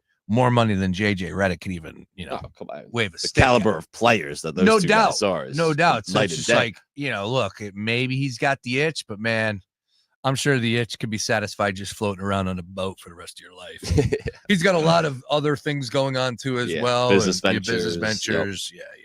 Chris Paul, though, hell of a career. All right, over to the NFL. Just some news as far as OTAs is concerned. We did hit on Aaron Rodgers, but Anthony Richardson will not participate in minicamp, and there's no timetable for return. Apparently, his shoulder is an issue, and this is something that popped up on the radar that was news for a lot of people, specifically McAfee, who is in the know with all things Colts. But now that opens the door for Daniel Jones. Come on down to be the starting quarterback for the Indianapolis Colts, which is just hysterical. But they paid him a lot of money. He did get a good contract to come in there. And it wouldn't surprise me if Jones is the guy come, season when it starts. But again, I'm only saying that because of the injury with the shoulder. That's it. It starts and ends there. If he's healthy, Richardson will be the starting quarterback. But if he's not, then I think it could open the door for I thought there was a chance Daniel Jones was going to compete for that job regardless. I mean, ever since Anthony Richardson was benched last year, after the whole fiasco with how he asked to come out of the game after a long run and the criticism he got from that, from guys like McAfee, who is part of that Colts organization, not technically, but as an alum and as a fan and as a huge name, he's part of that organization, and he was very critical of Anthony Richardson. Ever since then, I felt like his days were numbered, and it's kind of hard for him to come back. And then he's had the shoulder thing in the past, and he has a rocket of an arm, but not a lot of accuracy. So I thought Daniel Jones had a chance anyway to compete if he won that job out during training camp. And if the shoulder injury is a real thing, then it will be Daniel Jones' job. And you know what? It'll be fun to watch Daniel Jones on Sundays again. It just will be. It will be. Not saying fun in a good way for him, but it'll be fun. Definitely not. And it's a shame. Anthony Richardson, we know that they spent a ton of capital to draft him as high as they did, and it just does not seem like he is going to pay off at all as a starting quarterback. All right, coming up on the other side, Natalie Eganoff's going to join us. Once again, we're going to talk some Philly sports with her, get caught up with everything. We're going to mix in some Eagles conversation as well. 5 o'clock, Sean Bernard talking all things NBA. Do not go anywhere. More Daily Ticket after this. This September, our iHeartRadio Music Festival. Presented by Capital One is coming back to Las Vegas. And you can win your way to be there. Streaming live only on Hulu. Tickets go on sale June 13th at 2 p.m. Eastern, 11 a.m. Pacific through AXS.com. But starting Wednesday at 1 p.m. Eastern, Capital One cardholders get first access to tickets and other exclusive offers for 48 hours only, or while pre-sale tickets last. Visit iHeartRadio.com/Capital One for more pre-sale details. What's in your wallet? Keep listening for the next chance to win your way to our iHeartRadio Music Festival. Presented by Capital One. It's the Daily Ticket with Sean Brace, 3 to 6 p.m. Monday to Friday. All right, one way to think about the decision to fire Tibbs, it's this. Will you regret the decision to move on? If the answer is no, and for me, it would be, then that's probably all the clarity you need. Tibbs is a solid coach who helped bring the Knicks back to relevance. We know that. But to take the next step, to win an NBA championship, you see how good you have to be. And it starts and ends with the coach. It requires a different approach than what Tibbs has brought to the New York Knicks. Tibbs is who he is, well documented, stubborn, successful to a point. But in a best-of-7 series, the ability to adjust, not just when your star has 5 fouls. Yeah, that's what separates the good from great. If you can wager on it, we're talking about it right here on The Gambler. My station, baby. Fox Sports Radio, The Gambler. Now, total traffic for Philadelphia. Extra jam on the Blue Route southbound approaching Broomall to Media Swathmore with a disabled vehicle on the shoulder, and northbound heavy 95 to Route 1. 95 northbound stop and go for the Vine Expressway up to Bridge. Southbound jam from Coppin past the Betsy Ross, getting word of construction there. And then further south heavy 420 to 320. The westbound Schuylkill Jan, University Teacher Ward, and Boulevard to Belmont eastbound. Stop and go Blue Route to Belmont and Boulevard to South. To tell a total traffic. This report is sponsored by WhatsApp. Wondering what a personal message with your credit card number has in common with way too many pictures of your dog? Well, they're both private. Because on WhatsApp, your personal messages are yours. No one else can see or hear them, not even us. WhatsApp, Message privately with everyone.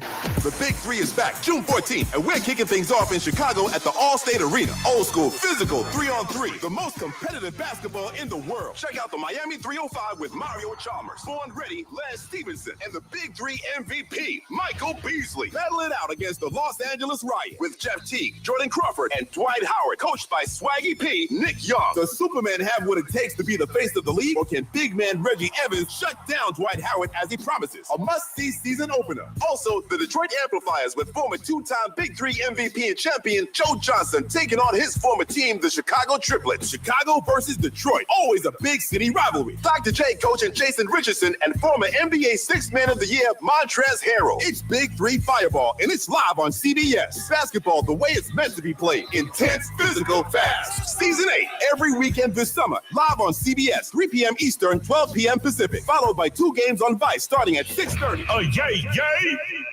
The last thing anyone wants is to leave behind confusion, stress, or worse, family conflict.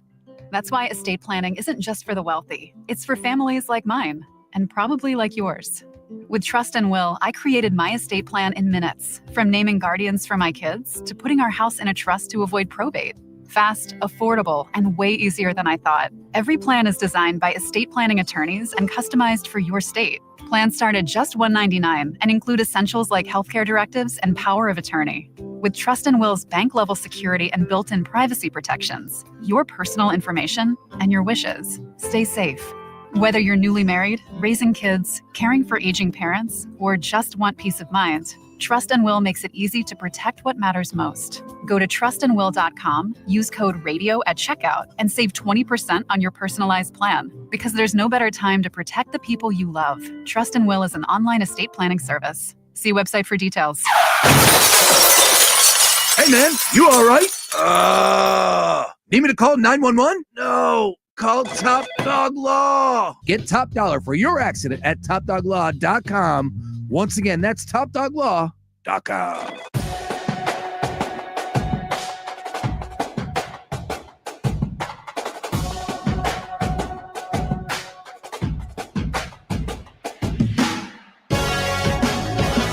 Daily Ticket with you here. Coming up 5 o'clock hour, you are going to hear Sean Bernard and myself talking all things NBA Finals Game 1, Pacers and Oklahoma City Thunder. If you haven't heard, OKC, they're already crowned champions. That's it. Larry O'Brien Trophy already going to Oklahoma City, Sam. It's over. That's it. Don't even play the games. It was over when the series was set. Don't even play the games. That's what they say. All right, folks, allow me to introduce somebody that you already probably know, but we're going to learn a lot more because this is a funny story, and I will get into a little bit more of the details there. But joining us right now, she has been a part of the iHeartRadio team for a few weeks now, a couple months now, and of course has a huge background when it comes to the world of sports. So, yeah, you bet your butt we're getting Natalie Aganoff involved with us over here in the Gambler Gang, and she's going to be joining us here on my show over these next couple weeks. And of course, we got some Phillies action. We got some off-season or training camp and OTAs as far as the Eagles are concerned. Natalie Aganoff joining us in studio. Nat, how you doing today? Well, first of all, Sean, thank you so much for having me. I'm glad that we're finally able to sit here and powwow, and do our things, because we used to cross paths, but we never officially crossed paths. I can't talk today. No. Hi, Sam. That's exactly it. That is exactly it, Nat, because I have seen you on television for years. Yeah, we've been around the gamut, I have known about you for a long, long time. I just met you for the first time last football season. That's so crazy to me. And in Xfinity Live, I think it was a football game, or was it a Sixers game? We were Something. there. Yeah, we were there post game. Something fun. And then we stumbled into each other, and I'm like, yo, I'd love to do some stuff. And I know you had 1,000,001 things going on. Always. What did I just say before I got on the air? I was like, there's tabs open in my brain. They go every way, which direction. Yeah, Brace told me that you guys hadn't really crossed paths. I was like, you both have been prominent in the Philadelphia sports scene for years now. It's like, you must know each other through something. It's crazy because it's like there's so many there's a cast of characters, right? Yes. There's so many people going in and out, whatever. Sean and I just never actually got to cross paths and especially sit down and talk about Philadelphia sports, which here we are. Yeah. Finally. The day of finally. reckoning has arrived. Well, obviously, Nat has a huge deal, huge presence on Fox 29. You see her on the fantastic sports show with Breland and Jason Martinez. They do a great job. Oh, they're so funny. They're like the funniest people ever. And they've done a nice work with that, a nice job with that time spot. Yeah. You know, and Yeah. and it's something that I have been screaming about Philadelphia needing with, of course, everything that happened with Comcast being what it is, and all love and respect. But you know, Comcast used to have a lot going on in that time, the time of night. So Yeah. it's great to see Fox, you know, trying to do some things there. And Jason is awesome. Breland's great too as well. So love to get you on there, or love when you're on there and be able to tune in. Yes. And now you're gonna be joining us here at the Gambler and my show. That's right. Every Thursday. Damn it. Thursday. And you know what's funny, Sean? It's like an interesting time right now, right? Because we're kind of in a little bit of not the doldrums, but it's doldrummy, especially what we're looking at this Philly. Look at this Philly score right now. 8-zip. Yeah. This is about as dark and deep as it can possibly get. But however, only can go from up, from here. Flyers are done. Sixers, clearly they're not in the NBA finals. I know you guys were talking about OKC. Definitely not. The Pacers. So they're definitely not there. So right now, all we have is the Phillies. We're going to build up to Eagles season. And then this Eagles season, it's going to be so crazy, right? Because you think about, like, we're going to get to hang another banner. Yep.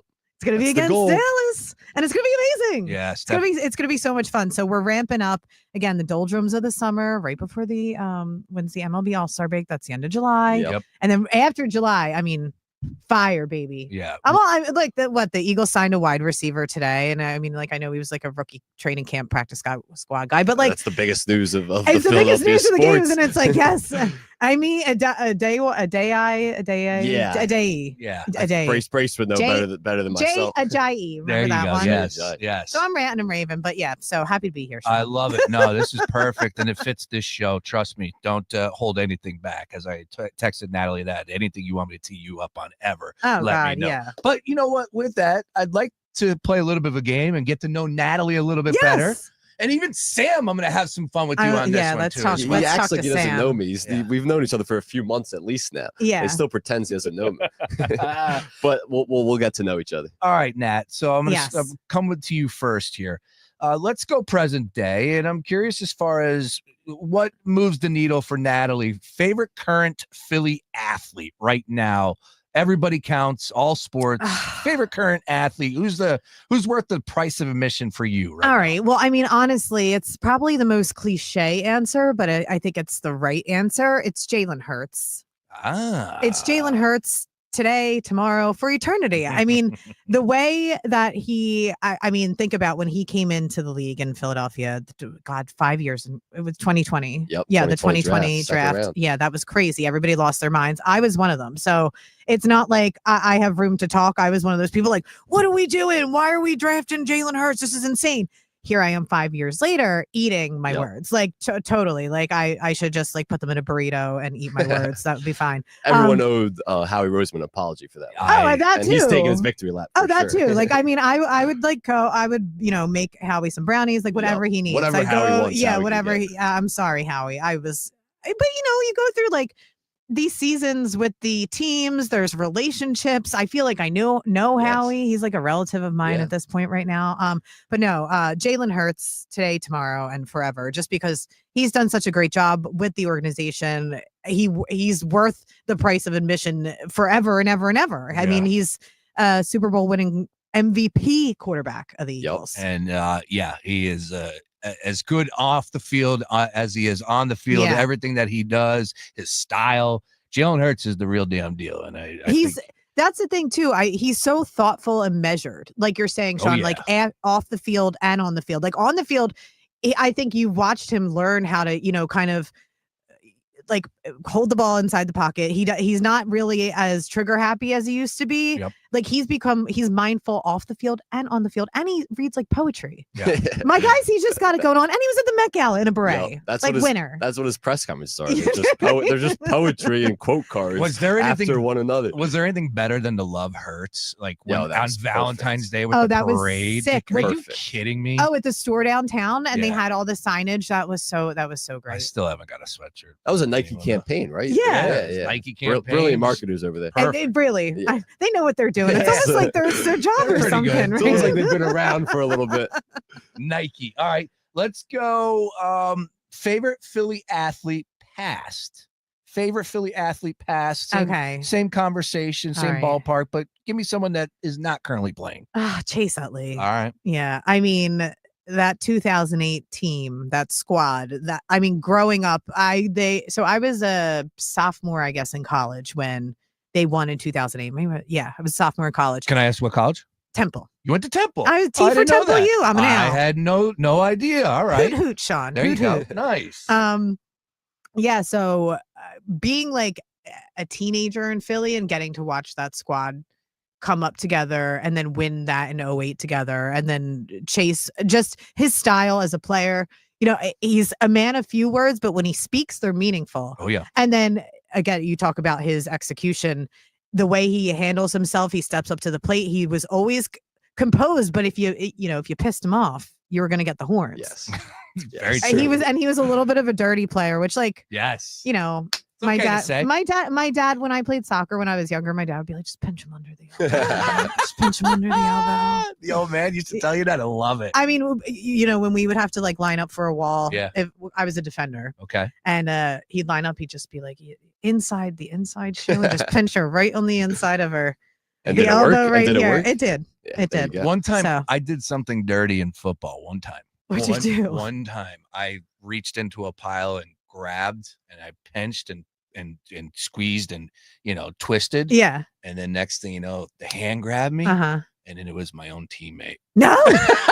No Mark, way. yes, Mark You're Yerkes. like, Mark Yerkes well, like, what are you doing? I'm like, all right, I'm never doing anything dirty You're ever like, again. fine, I That won't was touch it. you again. Yeah, that was my only time I did something dirty in a huddle or anything like that. Yeah. And it didn't play out very well. So, never did that again. All right.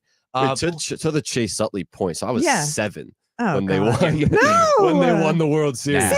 But I Nah. feel like Hang on, I'm not hang trying on. to make it feel old here. 4 years. He's got to stop right there. Matt, he said to me, and I'm not picking on you, Sam, You are picking on me. but at the F1 arcade night on Monday night, Tuesday night, when we were all down there, Oh, that was fun. he didn't know who Jazzy Jeff was. It's true. I mean, so you were 7. So that means you were born in 2001? Yes, 2001. Sean, I'm an old man over here, Nat. I'm not a spring chicken either. I'm way older than everybody in this building right now. You're not that much older than me. I don't think I'm 44. so. You're a couple years older. Okay, all I'm right. 36. Okay. I'll say my age. I'm above It's a you. privilege. Yeah, It's a privilege to get older. absolutely. It doesn't feel great. No. I love it. But Tommy Pickles over Whoa. here. I don't even get that reference. I don't even get that Oh reference. my God.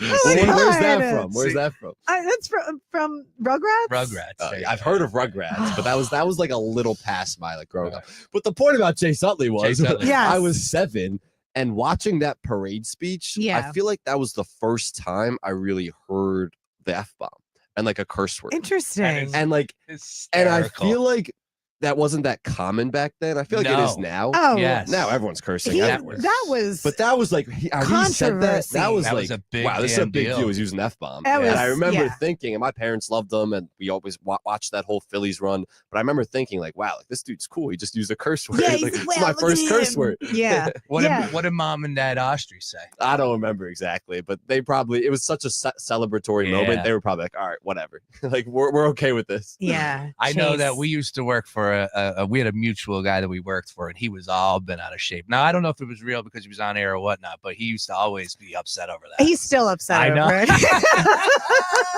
But now everyone curses. Yeah, everyone does. I do, and I have to say, I do see the point where perhaps profanity, there's a balance, right? Yeah. And I don't think that. I mean, when Jason Kelsey did it, that was a Yeah. different story. That was that was every like, other word. it was Whoa. like, yeah, so like there has to be a balance. But when Chase did it, he, everybody's feathers were Yeah. ruffled. Yeah. We're like FCC. Oh my And god. now Well, you that got- actually reminded me. I actually watched the Eagles Super Bowl parade back in February on TV. And do Yeah. you remember? I think it was Fox was carrying it. Oh, yeah. Every word Speaking pretty of much Breland was and cut off, Jason. and they had to like mute, and it was like a That- huge thing. yes. And It was absurd. It was a little ridiculous. But yeah, I mean, it was felt just bad for those they had no guys. choice because it was the FCC rules, I guess. Yeah, but you know but it was what- literally every word because every single person who went up there was cursing in their speech. And you know what's crazy is then you turn on McAfee and every other word is S this and That's on not, ESPN. not F bombs. But yeah, it's like, wait a minute. Well, and you know what's funny, Sean, and it's probably a testament to your training as well. It's like it's like this ingrained thing in Heck your yes. brain where you're like, you can't say it, you can't say it, don't Nope. say it, don't say it, don't say it. You know, Totally agree with you on that one. It's a no. we don't get the leniency like Chase Utley it's does. never or Jason have. Kelsey, for Yeah, instance. Never. Knock on wood, never did. Yeah. I almost slipped up for like the first time in forever a couple weeks ago. I was like, whoa, what? I made a joke and What the beep? yeah, it's like, whoa, I can't believe I almost just said that. All right. Having some fun. We got Natalie Eganoff with us here. Just joined iHeartRadio a few months ago. I She's did. rocking out with the Gambler Gang. Yeah. You were on with Miss Patty. You were on with Patty Jackson. Yeah. Patty had me on a couple That's- times talking about, icon. That's royalty Queen. right there. Yeah. It's so fun since I've been here. I started in March and it's been awesome getting to know everybody else who works here. Like I haven't crossed, again, speaking of crossing paths, I haven't crossed paths with a lot of people who work in radio, over on this side. Patty Sure. Jackson, Frankie Darcell. I mean, just all those super cool people getting to see like Buster Rach every day, Yep. Jesse on 104.5. Like Yep. it's a cool spot to be here at Oh. iHeart. Like it's a whole mix of it's music, it's sports, and it's been awesome. Yes, and you are a great addition to the team, damn it. Thank you, Sean. Very great. I'm happy have to you. be here, honestly. Awesome. Well, we're just getting warmed up. Couple quick ones here. Yes, let's do it. If not sports, Nat, Yes. because you're sports. You are Yeah. sports guru. You're the sports go-to. You Yeah. can talk it. Yes. You live it. You go to these games. I do. But if not sports, what would you be doing? Oh, like if we're just what in the world, a weekend, no sports, no sports at all. You are not watching one sports event, no games, a weekend. Interesting. And I'm giving you a free check to just write it wherever you want to go. What are you doing? Oh, with a free check to go wherever I want? Yeah, sure. Why not? Honestly. I'll talk to Jeff. Okay, great. So is Italy on the table? You would go to Italy. Okay. Well, I mean, I would love to just go to some beautiful European beach and cook. Because I love to cook. So You that's are a my cook. I'm a cook. You saw where we talk about my artichokes? Your artichokes. Yeah. Do you cook, Sam? I do not. No? I mean, a little bit? chicken in the air fryer, but that's about it. Okay, Sean, do you cook? I try. Okay. I do. What's your meal? I am, you know what? Like I am big on the pasta, making my own sauce, that sort of deal. Yes. I like obviously the grill. I just love firing up Yeah, the you're grill. like a grill guy. Yeah, cooking steaks, and then I smoke. Barbecue. I Do you have a smoker? Smoker Traeger, yeah. Oh, nice. Yeah, Traeger. My cousin has one and like is obsessed with it. Oh yeah. Are you like one of those guys where you're just trying to find anything that you can to put in the smoker? You're like, well, smoke it. You can put anything in the smoker. some- Yes, and it Have does. have you done like fruit, like bananas or anything? In the smoker? I made my own salsa. I did make my own salsa before in the Yes. smoker. See, now we're talking. I don't think I did the fruit, but people do desserts. Do they? You can literally smoke anything, Natalie. Yes. Interesting. Knew that was coming. Interesting. Yes. All right. So So look. cooking somewhere on some cliffside in Italy. So what's your go-to meal? There you go. Oh, so my grandmother made a linguine and clams every year on Good Friday for years and years and years. So I've adopted her recipe, and that's kind of like my go-to now. Wow. Yeah. I was actually going to bring it speaking of going to games, to the Phillies game this past Good Friday, but my family was a little embarrassed. I was like, well, because you could bring spaghetti in, right? Yeah. Yeah, you could bring food in to the ballpark. What in the in like a plastic bag. in the Ziploc bag? Yeah.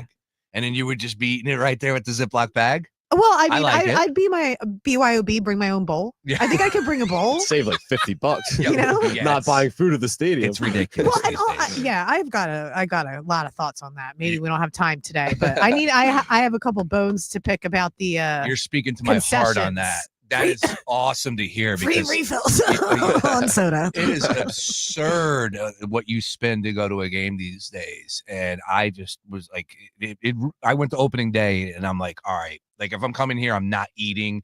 And you know what? To be No. honest with you, I can't be drinking like that because $14 a beer and it might be average price, whatever. That's absurd. It's might be average price, but it doesn't mean It's that just it ridiculous. doesn't literally punch you in the face Yep. every time you're buying it. And then you look at your bill and you're like, wow, I got 2 drinks and I paid $30. That's as much as parking costs. On opening day, my buddy came back. Now, opening day, we're having some fun, and everybody's got off for work. My buddy comes back with 2 double tequila sodas. They were probably $30 a piece, He right? said he spent over $100 on 2 drinks. Yeah, it just does. I mean, look, I know that we are living in interesting times in Say the least. this day and age, Especially today, Yeah, actually. especially today. However, like it feels difficult to try and reconcile spending $28.50 on one drink somewhere. It's really, really difficult. And I don't want to be that person, but I now find myself like walking around the Acme like, these green peppers are three for $5 back in my day. But really, back in my day, like 5 years ago, they were like 5 for $5. Yep. You know? Ground beef. I'm with you. I never was that guy. I would always throw my card down, not trying Yeah, to and brag. not- Like, No, don't yes. care. Like, put it on my tab. I'll pick up that tab. Now it's just things are so expensive right now, and it's Oh my God, Sean. it's the most ridiculous stuff. Do you know how much a pound of Cooper Sharp cheese was the other day? No. A pound Talk to from me. the deli. Talk to me. $10 Yeah, that's absurd. for a pound. Yeah, it's ridiculous. I was And like, ground beef is at an all-time high. It's just like, come on, man, what are we doing here? All right, last one. Getting to know Natalie here, having some fun for the first day here. And I think I know where you're going to go with this. I do believe that we're going to revisit that player from back in the day, but your favorite Philadelphia sport team of all time. It could go Eagles though, but I would peg you for a Phillies 08 girl, but I could be wrong on that. no. So my favorite team of all time. Yes, you are correct. Okay. It's definitely, and here's why. So I covered the Eagles when they won in 2018, which was super, super cool, but I was working every game. Yep. And the experience, and again, coolest experience of my life. Like I was there for the NFC Championship. Like got to be on the stage during the Super Bowl. Like again, like really, really cool things. But Sean, it's different when you're working it, and it's different when you get to be a fan and enjoy it. And that 08 team, it was the first championship I had seen in my lifetime. Sean probably doesn't remember. He was watching Barney. Do you remember? Of course I remember. I remember Sesame the speech. Street. Sesame Street. I watched that. That's right. He's I like, think that's still around. He's like, is that Elmo cursing? Yeah. No, that's Chase Utley. No, so that's my squad. I mean, God, I want another World Series. You were out in Minnesota for that Super Bowl. I wasn't in Minnesota. I Okay. covered them when they were here. Nice. I was the only one who didn't get sent. Yeah, I didn't get an Unfortunately. opportunity to go to Minnesota either. The rest of my team did at the time, but I unfortunately I had to hold it down here, You which know- was fine. One of my favorite moments of my history of my life is with my sports. Working in sports is I got a phone call and I love him. I love Tom Shredder, right? Oh, Over at he's the Fox. man. So I was doing some part-time anchoring and I was, weekend and I had my spot, whatever it may Yeah. be, whenever they needed me. And they get the phone call. And he's like, I'm going to use your Super Bowl. And I'm just like, what? And he's like, yeah, we got a broadcast at 10 o'clock. And I go, like during the Super Bowl? And he's like, well, Villanova basketball is playing a game. And I'm like, Shred, I'm not making like, come on, man. There's You're like, no no way. The Eagles were in the Super Bowl. My wife, she was my wife at the time. She was like, dude, are you kidding me? Like, I'm going to have to watch the Super Bowl by myself. I'm like, no, I am not working. So shout out Shred. Yeah. I think he pulled the short straw on that one, had to work. But I work at all of them. And you know what? To be honest with you, I would have worked. I did work. I worked this Super Bowl. Yeah. But that Super Bowl was just different. It was just Oh my God. different. I felt lucky that I didn't have to work the actual game. It ended up kind of like being like an anomaly. I had something to do that morning. Yeah. But I just chilled at a bar in Northern Liberties and with my friends and watched the Eagles win the Super Bowl for the first time. And I didn't have the energy this time around that I did in 2018. Yeah, no doubt about that. You know? Yeah, we were downtown. Yeah. A whole different story back in that day. Yeah, versus what just took place. This year I walked out, I like waved. I'm like, hee hee, and then I went back inside and like went to bed. This year I actually did a show post game. I was like, all right, you know what? I'm home. Let's go. We went might as live. well. Yeah. So I don't think any championship in Philadelphia history or whatever might come. Who knows if another one will ever come? Cross our fingers. Nothing would ever compare for 2017 for me, just because that was such an underdog story. Oh like my we God. had no chance of winning the Super Bowl once Carson Wentz got hurt. No, it and was we're underdogs crazy. in every playoff game in the Super Bowl. It was just such a special group and a run. And it was like my first championship I really remember. That will always hold a special place in my heart. There was no way I was working. Yeah, no. That was a great one. And that team, and like you think about, when you think about the players on that team, like again, the Jay Ajayi's of the world, the Jay Ajayi's, the Garrett Blunt, Corey Clement. You know what I mean? He wasn't what a even, running back room. He wasn't even supposed to make the roster. And then all of a sudden he ends up being like the standout for the offense as they make their way. And oh my God, the Nick Foles, Wentz drama, like that season, you could not have made that season awesome. up. It was awesome. And then to beat the Patriots the way that they did in that game, the strip sack, Brandon Graham's strip sack. I have a T-shirt with that on it. It's like, oh, that's awesome. I have like photos that I want like framed at some point. Like that's one of them. I want Howie Roseman with the beer can on his forehead. Oh wow! I want that one framed. That's a good. I want to put that like with like my family photos. what gets the front of the wherever like my the niece. photos are. It's like my niece, my mom, my dad, all my siblings, and then it's Howie Roseman's forehead. But like just like he casually fits in, you know. So good, Uncle Howie. All right, now let's get into present day and hit some conversational pieces when it comes to our teams. First of all, we were just talking about the Eagles. You know, I hit on this a little bit yesterday, but it was surprising. And then, you know, to have Saquon do the podcast with Chris Long down there, Saquon's, and then in the soundbite drops where he's like, yeah, man, I might just walk away out of nowhere, and that's fine. But the big thing for me was with promotion for this Madden deal, he spoke to the NFL insiders on the NFL Network and said essentially that, look, I'm paraphrasing here, but that he can do more. He can have a better season. And that blows me away. First of all, it's what we want. But at the end of the day, like, he just rushed for over 2,000 I was yards. going to say, you mean rushing for more than 2,000 So that's my question. And it was a great topic that we just jabbed at yesterday. And Kyle Fisher was on with me yesterday, and he was like, look, man, he could be talking about a number of things. So he gave me his thoughts on that. So I won't give you his answer. But what do you think that means when Saquon Barkley says he could still do more, he could have a better season? What do you take that as? I think this whole team has that mentality where they're like, we're not done until it's done. Jalen said that after it's not the end until it's the end. So I feel like they always have that like onward and upward mentality. Physically, I don't know what that man can possibly do with his body to extend himself even more. I mean, he's always clutch, you know, when you need him. He's always finding the holes to get through. And you think about running backs, particularly in the NFL, their lifespan is what? Pretty much, it's like 2.5 to 3 years on average. Like that's the average lifespan of an NFL running back. We're in year 7 here. It's his first with the Eagles. That not only, again, 2,000 yards we're talking about, but his first year here going to the team with the Super Bowl. It's like, where is the bar set higher? How could it possibly be set higher? Yeah, that's where I'm at. And I don't particularly love either that he said like, oh, because he's like, oh, I'll just walk away like Barry Sanders. I saw that. And I'm like, you didn't like that. It makes me nervous. But again, running backs are there's so much wear and tear on their body that if he were to ever get to a place where he felt like he wasn't functioning properly or his body was breaking down, I would expect him to walk. But I hope he has another 4 years here. I think he'll be all right. But I just don't know what else he can do. Yeah. Unless he like stands on his hands and like juggles, like with his juggles, like I wouldn't feet, put it past or him. with his feet or something. I would not put that past him. Probably could. But I'm sure he truly believes that he can do more.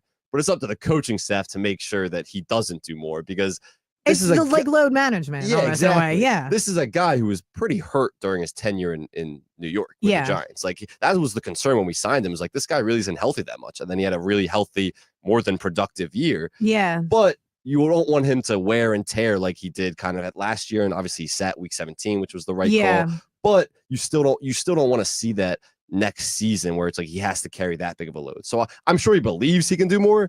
I don't want him to do more. I want him to be load managed a little bit to a degree so he's healthy for the playoffs. Yeah, I agree with that too. And I'm not superstitious, but I am a little stitious. Okay. You know? Oh, yeah. So I don't really want to say more, but just Understood. Into the season we go. Yep.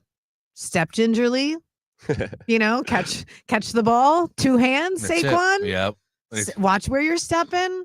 I look, that's all I'm saying. I went through some of the other cover players and didn't work out for them, especially a guy like Christian McCaffrey, which it's like, oh, the Madden curse was real. There's quite a few. Yeah, there that you're particular year. So I walked over. I live right near Pat's and Gino's, so I saw the whole Steakwan thing. Pretty cool. Super cool. I mean, Yeah. it's magnificent. It looks great. I want to know what they. I gave it a thoughtful nod. Nice. That's It's been a nice. very busy offseason for Saquon. Yes, it very has. busy. I want to know what Madden paid to just completely change everything from an institution such as Gino's Steaks and make it into Steakwans, which was It's fantastic. free promotion though for them. It's free promotion for them. Yeah, but they're still paying a number. Madden paid Oh, a number. yeah. Yeah. I want to know what that number Well, is. and they did it overnight because Yeah. when I say I live there, I'm right there. Okay. And that was not like that when I went to bed the one night and then I woke up the next morning and it was Steakwans, which was super cool. Yeah, that's awesome. Yeah, it looked really, really neat. What's your go-to restaurant in your area? Oh my goodness. What do you frequent, if you wouldn't Oh. mind sharing with the people? Okay, so there's this new place. It's called Bucatini. It's on East Passyunk. I'm ranting and raving about it, but I'm a pasta girl. So being in South Philly, I'm like in heaven. There's that. There's Stogie Joe's is one of my favorites. And then you have like classics like Ralph's, Villa de Roma. I'm doing all the pasta spots. But yeah, Bucatini, it's this new BYOB on East Passyunk, and it's phenomenal. They have like a seasonal menu. So this is like their summer pastas and stuff like that. Well, if we're talking cheesesteaks, what's the go-to cheesesteaks? Oh, here we Oh, go. okay. So, all right. I'm not going to lie. And this gets me a lot of heat, Sure. but I'm nervous. I live right there. So if I have to, I'll meander over and get a Pat's or Pat's? Gino's. Oh, absolutely. I You don't saw a like lot Gino's. of criticism. I had one Gino Steaks. It wasn't the best, but when I moved here, that's all we went to. Was Pat, like here's the thing. I get that they're not these. Sometimes I think now we've gone too far off the deep end where it's like my bread will sing you to sleep if you eat my cheesecake. And I'm like, or my cheesesteak. I'm like, I don't know if I need that. You know what I'm saying? Yes. I'm like it's literally meat and bread. Yeah. And The cheese. bread makes it though. The bread makes it. The bread makes does make it, but like I passed Angelo's and there's people, I mean blocks. Yet It's like to a have 3-hour wait. You've never had Angelo's? I've never It's had good. Angelo's, and it's Danny the just best. bought the Conshohocken Bakery. It's in my That's backyard. right. That's right. Moose is great friends with him, so Yeah. we walked in. We met each other at an Eagles game. I'm trying to stumble in and find a way. I actually was DMing him, and then something happened. He turned all of his comments off now, so you can't even DM him anymore. But Oh, no. yeah, look, yeah. they're supposed to be opening up a spot in Conshohocken, which is going to be unbelievable. That would be sick. Yeah. but I know I've yet to have anything from Angelo. Speaking of the cheesesteak wars, I haven't had that place in South Philly that just opened. Well, it's like Joey's place. That's was what we're called- talking I about. know. That's why I said speaking of the Joey. cheesesteak Oh, wars. I still have to What's try it called? What's it called? Joey Merlino, Skinny Joey. Yes, I know. Yeah. I just forgot the name. I haven't had that place yet, but I heard it was pretty good. I haven't heard it yet either. I've heard that it's phenomenal. Patty Jackson said it's the best cheesesteak she's ever had. Get the hell out of here. Swear to God. Really? Yeah.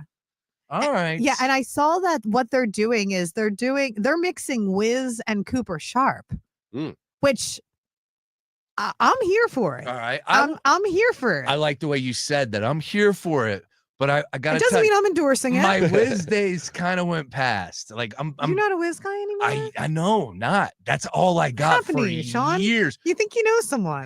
Cooper Sharp happened to me. I see. All right. This is That's a good. what happened to Okay. me. Can we talk about this for a second? Sure. Wide open.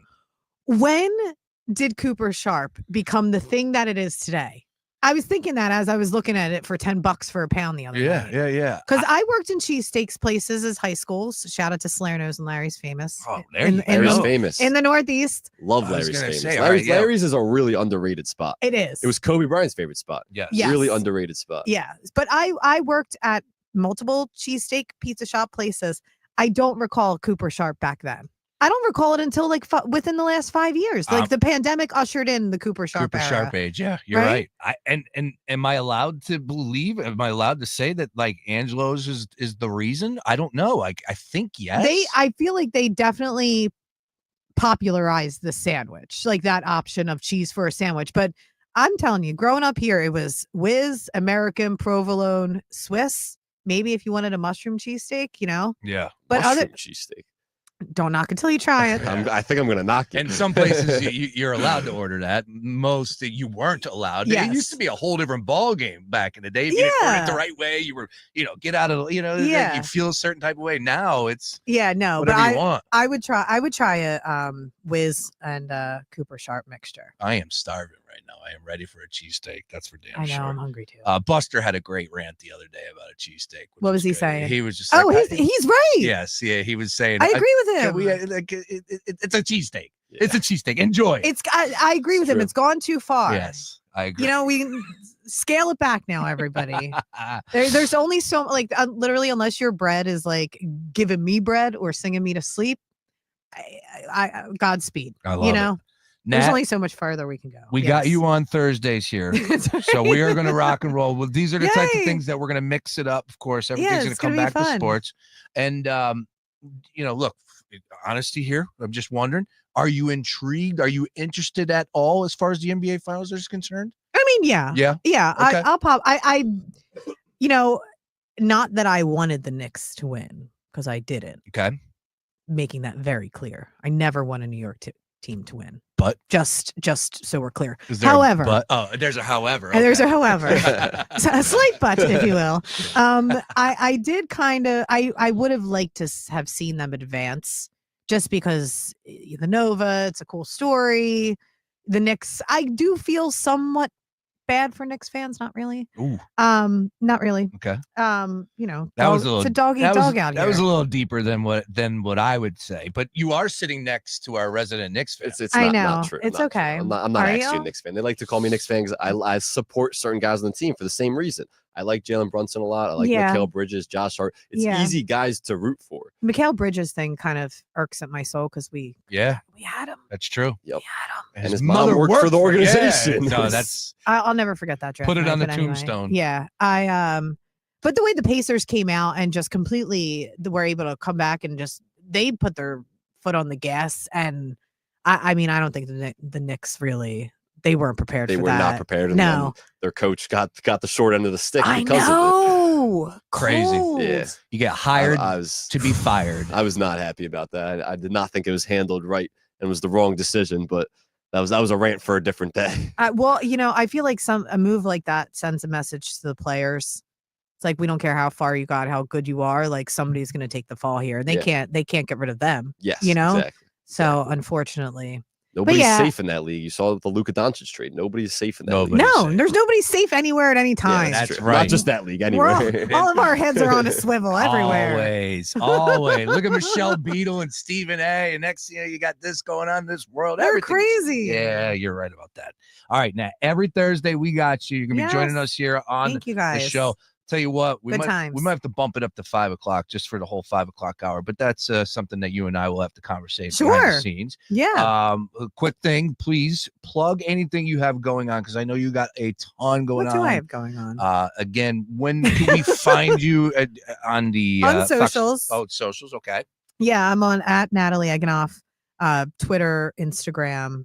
Facebook, I guess, but I don't really use it. Okay. I'm on Fox 29. I don't have a set schedule there, but you can find me there on the Fantastic Sports Show, on Good Day Live, but mostly on the socials and here at iHeart. You rocking Media out Philadelphia. Good Day with Jarek and Alex Holly too in the morning? Oh yeah, it's been a minute, but yeah, they normally call me in for some. That's an early rise. My brain does not normally start functioning until like 10 a.m. just on an average. So at 4 a.m. I'm like, yeah, that was great. Yeah. Thanks for having me. Yeah. And then I was able to do it. And when I lived in the Fairmount area, Manayunk was an easier ride, but then the Conshohock an extra 20 minutes. I'm like, guys, it's just very, very far. Like, come on now. So far. But that's great to hear. Awesome stuff. And again, representing, holding it down for us here at iHeartRadio. Yeah. Be sure to follow on social. We're going to be doing a ton with Natalie right here in the Gambler and then some. Looking forward to it. Who's winning tonight? Game 1, Pacers or Oklahoma City? I'm going to OKC tonight. OKC in game 1. All right. Great stuff, Nat. And then next Thursday, we'll start talking about your favorite beach. Great. All right. That sounds fantastic. Exactly. We'll mix it up. We'll have some fun, obviously. Wildwood. Once again, Natalie Aganov joining us live in studio. Great to have you, Nat. Hey, thank you. Coming up on the other side, Sean Bernard and myself talking all things NBA Finals. I'm off tomorrow, damn it. I'm golfing tomorrow. Enjoy I your used day a off. vacation day tomorrow. Back at NBA it. draft show tomorrow. Oh, yes. NBA draft show. And oh, by the way, coming up tonight, too. I just want to put this out there. Coming up at 7 o'clock, you got Money in the Bank, the round table. That's right. The wrestling round table. Nick Bacone, Vaughn Johnson. You got Jason Finelli and John Jansen holding it down. All things wrestling for all you people out there. Money in the Bank. That's coming up at 7 o'clock. 6 o'clock, we're going to run it back with Swinging and Ding It, Moose Mays, and the great Danielle. It was a great episode yesterday. So don't touch that dial. Keep it locked right here to the Gambler. I will talk to you on Monday. Good luck on all those plays. Sean Bernard and I are next right here on the Gambler. One of life's greatest mysteries has finally been solved. Who let the dogs out? Spruce, Spruce, Spruce. It's Spruce, the new hardworking, worry